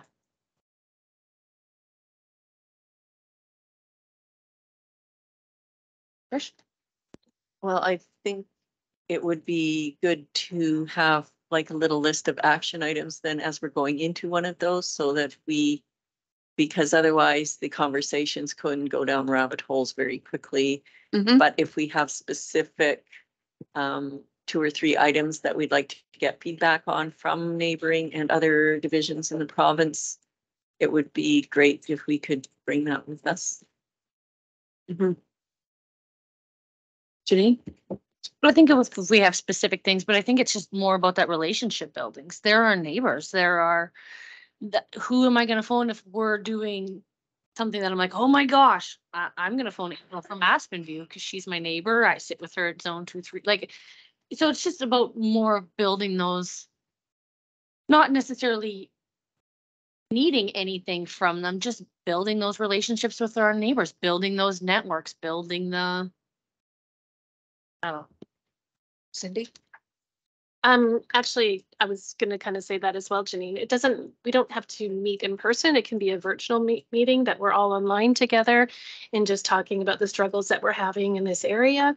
I think sometimes when we're at conferences, we're kind of getting pulled in a million different directions and there's a lot going on. So it would be wonderful if we could virtually meet with our neighbors to see what they're struggling with and what's working for them at a board level. And we have time to do that during accounting for a half hour. Wait, Tasha's first. So actually, I would concur with this, and it's general relationship building. It doesn't need to be structured. For example, Trish, if you recall, at the last St. Albert Chamber, you spent a good deal of the time speaking with St. Albert Public, and I was speaking with St. Albert Catholic. And it's about just taking the pulse of the general education world. I mean, it's from those kinds of meetings, discussions, that you can build an agenda for an actual meeting should one be required. But I think it's a good way to get out there and just talk to our community partners, our education partners. It doesn't always have to be structured. Like, for example, we would want a structured meeting with MLA Dale Nally, but maybe we just want to have a conversation, check how things are going in Legal with someone. You know, that's, I think, where we should start. Janine? Cindy, to your point, lots of that happens at zone 2-3. When we have the generative discussions, what do you have upcoming? And zone 2-3 is our neighbors. They're right. So we do that on a monthly basis, or I do that on a monthly basis, right? So I mean, we can all join zone 2-3 and we can be a part of those bigger conversations. And then like when I came back with our policy, this is what I've heard, this is what other communities are doing. Shauna has reached out to other superintendents. I kind of reached out to other trustees, right? There was for those bigger type issue things that we do have that mechanism of zone 2-3 because they do have those generative discussions and those zone hotspots. I don't know what their exact wording is for, but for things like that, that trigger those bigger discussions.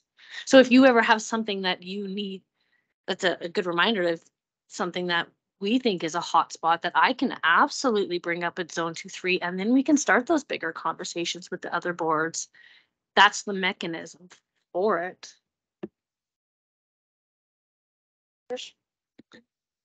And that's true, but I think our conversations with, say, St. Albert Public would be very different than our conversations with G Sacred. And so when everybody's in the same room, the conversations might not be quite the same.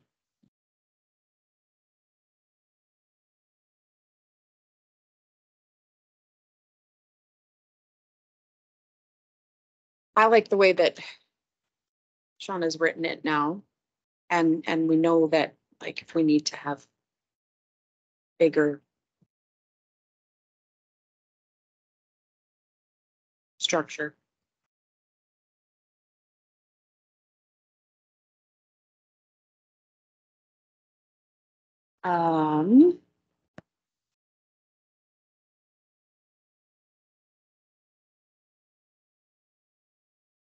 Anything else we want to add to advocacy? Stacy. Can we add the rest of the sentence on that last point and find out what we are to discuss? Thanks. Is that the intersection that we want to discuss there with county MLA, Dale Nelly, the high school principal and senior admin? Sorry, I don't know who added. Yeah, I'm like.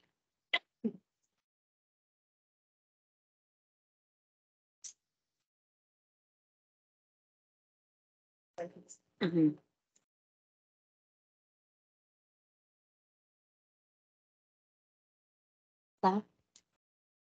So this statement was typed in before the CAO and Councillor Derwin had reached out. So this was written before that when it was just an issue. So now they already came and met with you. And I think that you felt like it's almost like a checkoff. It was to discuss, but you got right. So we could reword that because it is a checkoff. You did have that discussion because this was well before that. That was when they had wanted to. Stacy? Can we just change the wording to continue advocating for safety of our roads in the county? Yeah. Good. And ditches, sidewalks? Yeah.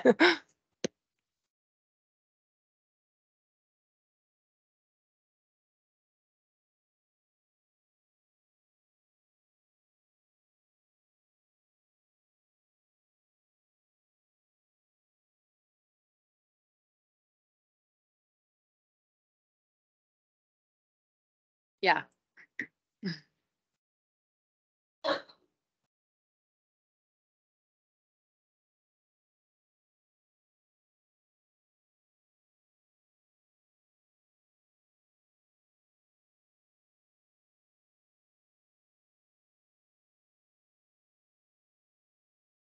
I think they're even talking about a roundabout at 37 and 28A too.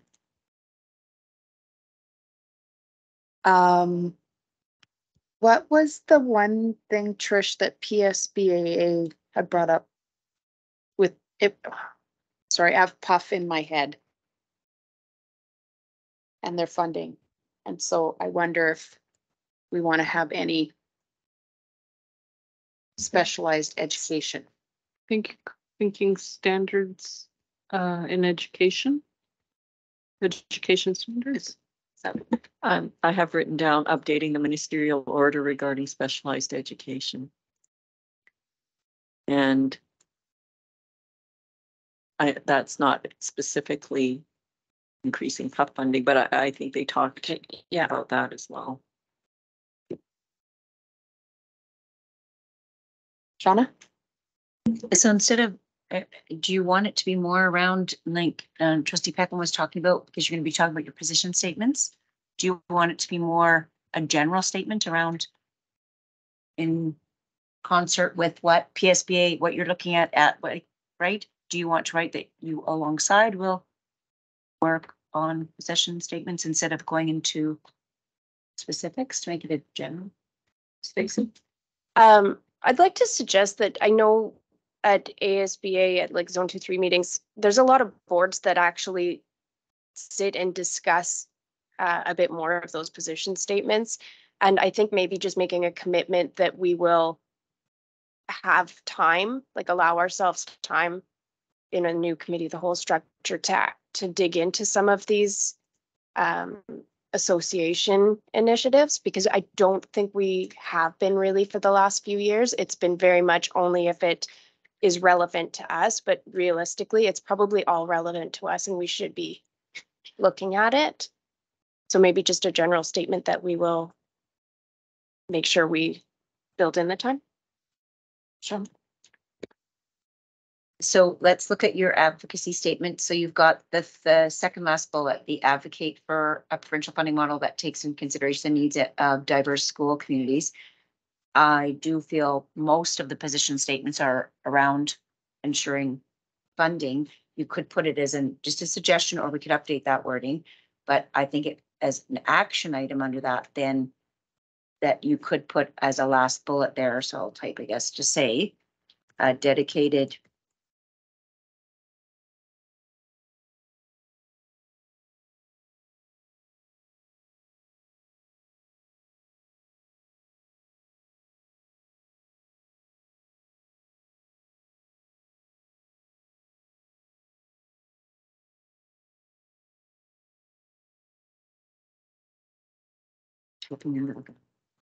tell people are watching.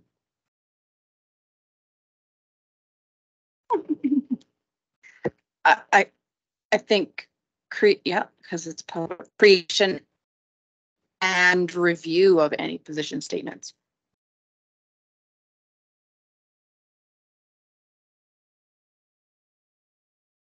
I like that.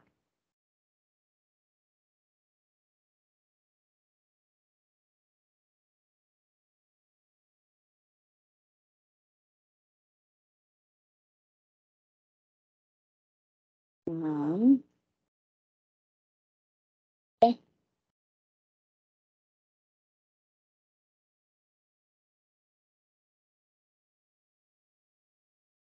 Okay. But is there anything else that anybody wants to add to advocacy? Okay. Let's go to focus on the community. Action items. Community meet and greet. Oh, Stacy? Nope. Just jump right in. Yep. I see that FCSS Gibbons has asked for a meeting. I'm guessing just to coordinate and make sure that we are all aware of services offered in the community. I have been thinking the same thing, that perhaps Morinville, it would be helpful to have some connection. I don't know how much there already is between departments, but I think that would be worthwhile to align services and make sure that everybody is aware of what the other offers and how to work best together. And maybe all of our communities, I'm not sure. Yeah, I know Gibbons, they'd asked that because of that. It's almost like cross ministerial work at the ground level, because FCSS has money that they can only do certain things with. Hype can only do certain things with. Shine can only do certain things with. We can only do certain things with. So maybe we could, meet needs Is, together. is this our action is to support Ed Services and our division in doing this? Because I don't feel like this is a trustee action though, now that I'm reading it. Just a thought. Yeah, support, well, and I think you need to.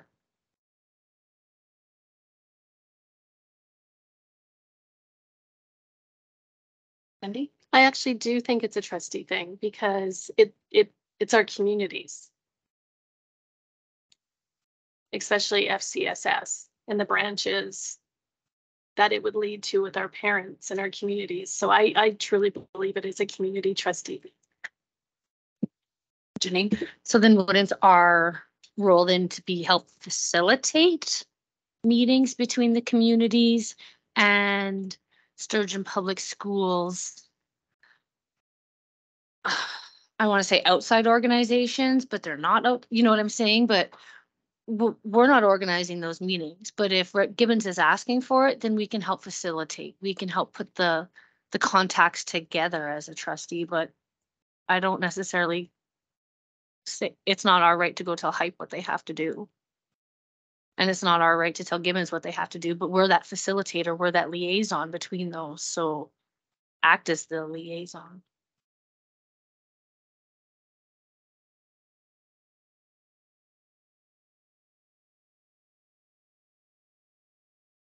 Yeah, and if we just, yeah. Mention the bridge. Mm-hmm. The bridge between those programs in our division. So we're helping fill the gaps. Tasha? Just reflecting back to the priorities for this one. And I don't know, maybe I'm off track here, but I think that we need to include something about the RMA in the priorities. Or I mean, not in the priorities, but in the action items under this one. Specifically as it relates to the first item under priorities, or not the first one, the first one. Student achieve, not student, no, the community services. Establish relationships with external organizations, facilitates new opportunities for funding. Well, we're going to have to start building stronger collaborative relationships with our rural municipalities, and so maybe that is a place where we sit that one. Does that make sense? Not much.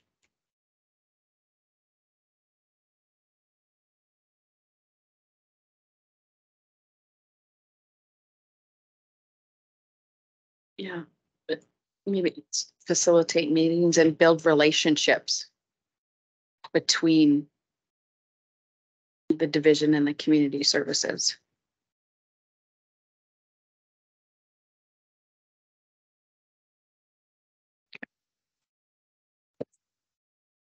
Yeah.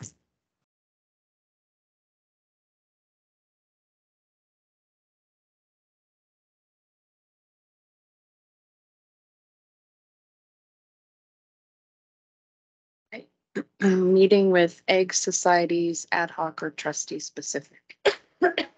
I think that's trustee specific. I don't have an egg society.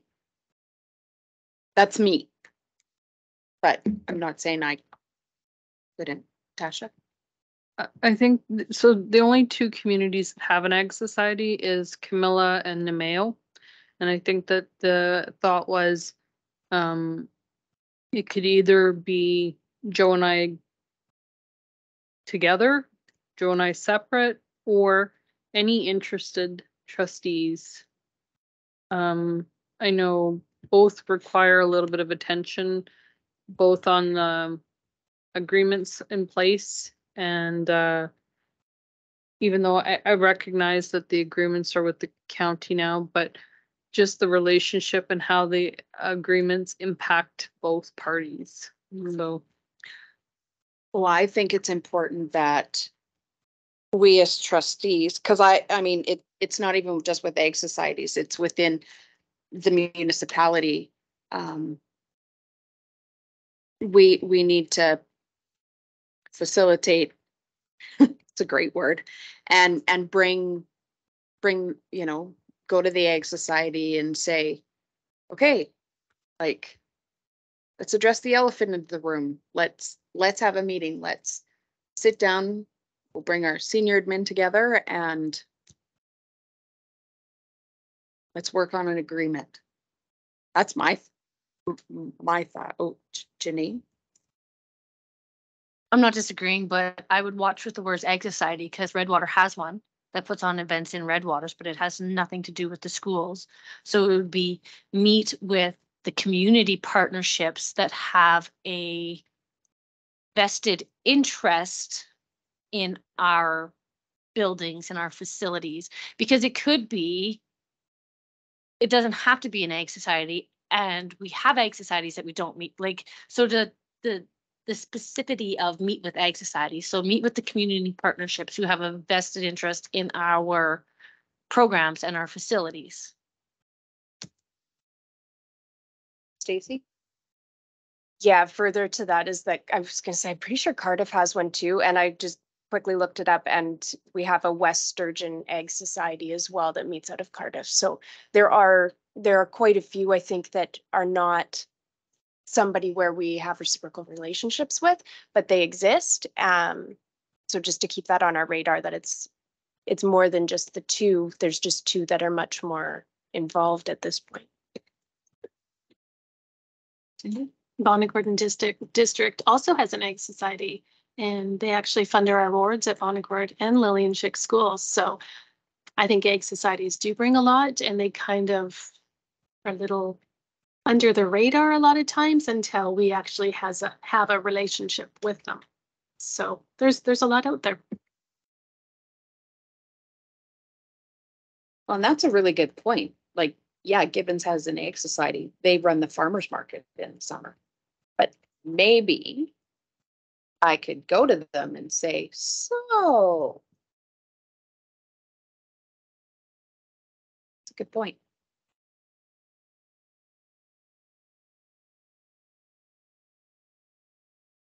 Are we good with that action? Okay.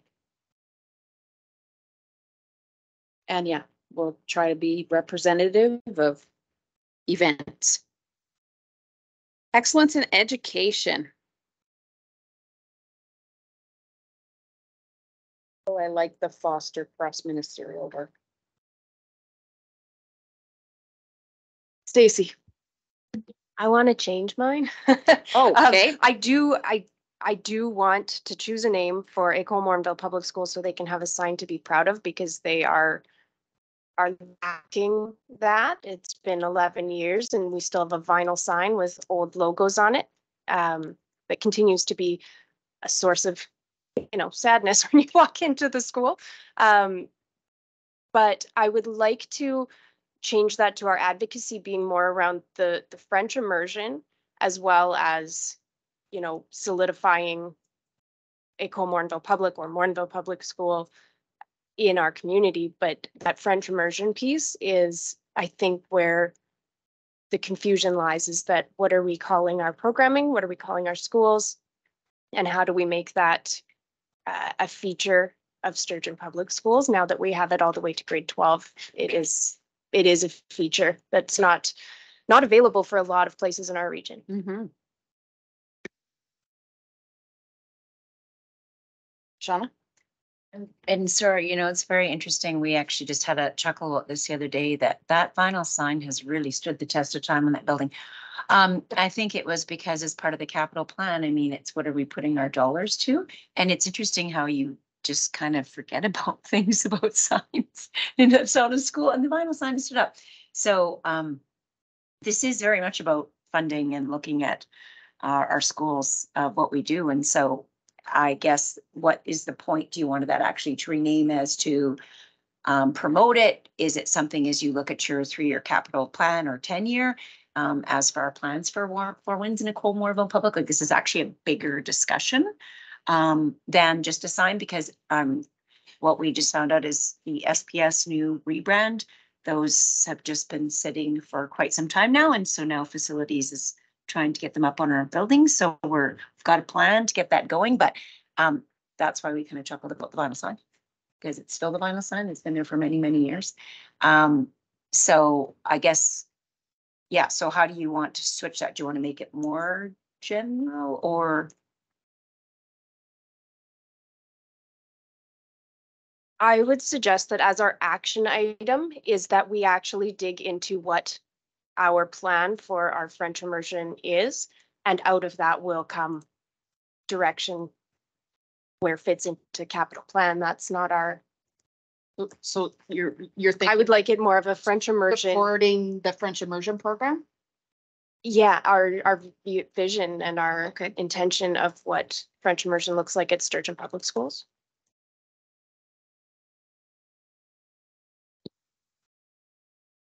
Tasha? The what? Tasha? I was like, maybe it was my hearing. I would like to ask Shauna to make a modification to the funding of music and art to include music, art, and physical education. And I'm still not certain it belongs there, but my intent behind that was, those are all things that support mental health. Tried, true, factually, scientifically, and is it a coincidence that our mental health scores continue to fall as we start to limit the amount of music, art, and physical education in schools?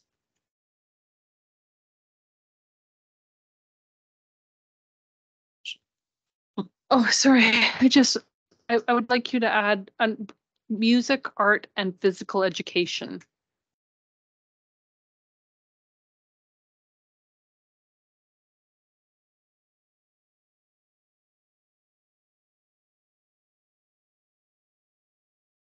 Janine, not to play wordsmith, but maybe options, because I got one kid that doesn't want nothing to do with music, art, or physical education, but you get like outdoor ed or that kind of things, the non-core science, social, English, math, the extras, the pluses. The only reason I worded it like that is because those three specifically have the scientific evidence behind them to support mental health and educational well-being.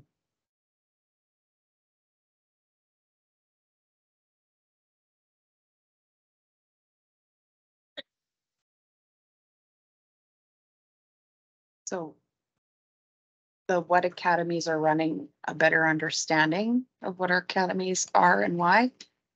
Do we want to, how do we?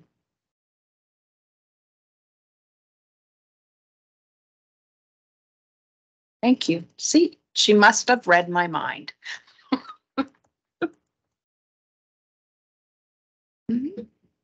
Can I kind of add some, because I think that was something, I don't know if I was the one that had asked that. I believe I did, or I just agreed with whoever did ask it. But not only understanding of our programming and what we have, but how that sits in the current climate of Alberta, because we do have some interesting choice of education, and I need to understand better why academies are academies and how they are not charters, and how it all fits into this landscape, because I think that's a key point that we can share with our stakeholders on why public education is fantastic. But I need to know the language, and I need to know the ins and outs of what we have versus what are possibilities for charters and whatnot. Thanks. And further to that, I think there is some confusion now that Sturgeon Heights is carrying 4 academies, which really is a bit of a confusion of using the names. It's just really a name for different options. So I think that contributes to the confusion. Janine? Then we can add to that the jealousy of why do you guys have academies and we don't have academies, and why, you know what I'm saying? There's the whole breakdown itself, and is there an extra cost to, like, because I'm not gonna lie, that's been a thing. Why, well, Gibbons has this and everybody else, so.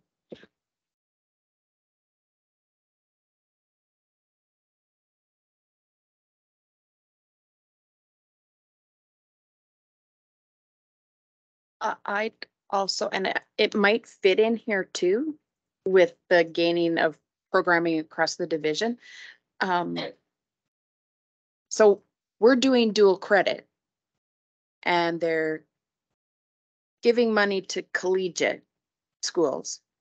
How can we circumvent some red tape to be able to get the funding for our dual credit like the collegiate schools? Because I think that's I mean, we're doing an excellent thing with our dual credit. Daisy? Yeah, to me, I think that fits really closely in understanding our programming and how it sits. And the key as trustees is that if we don't have the language to explain that to people, it's very confusing what the province is putting out as to, they announce a lot of money for various projects and schools. And I don't know how to speak to stakeholders in an educated way about what we do and how that compares. So that would be fantastic if through the year we can get a bit more information on that.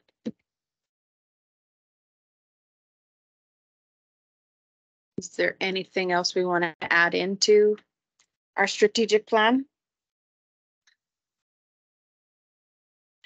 Okay, thank you very much for pushing through that one. How about we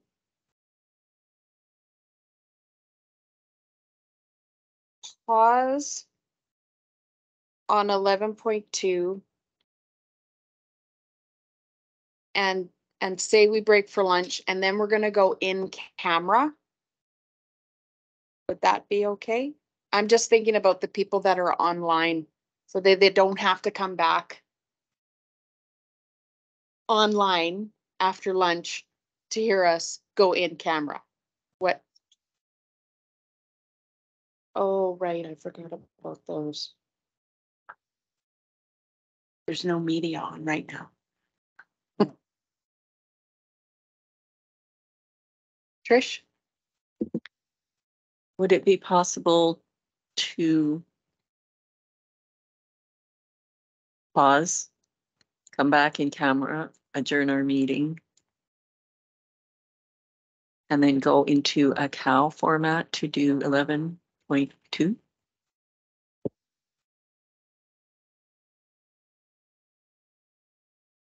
I'm okay with that.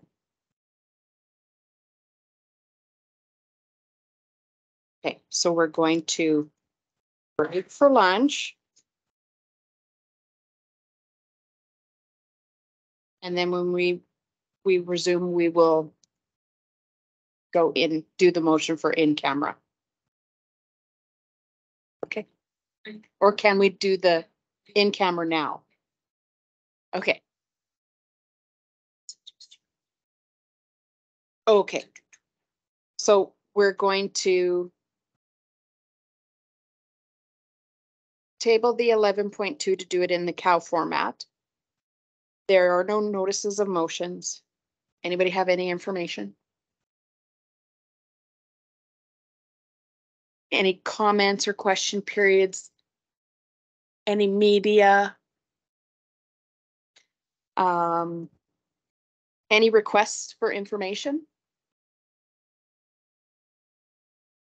I just want to give one little quick shout out to our maintenance department. How they were, I feel like singing the Domo song. They just jumped to it.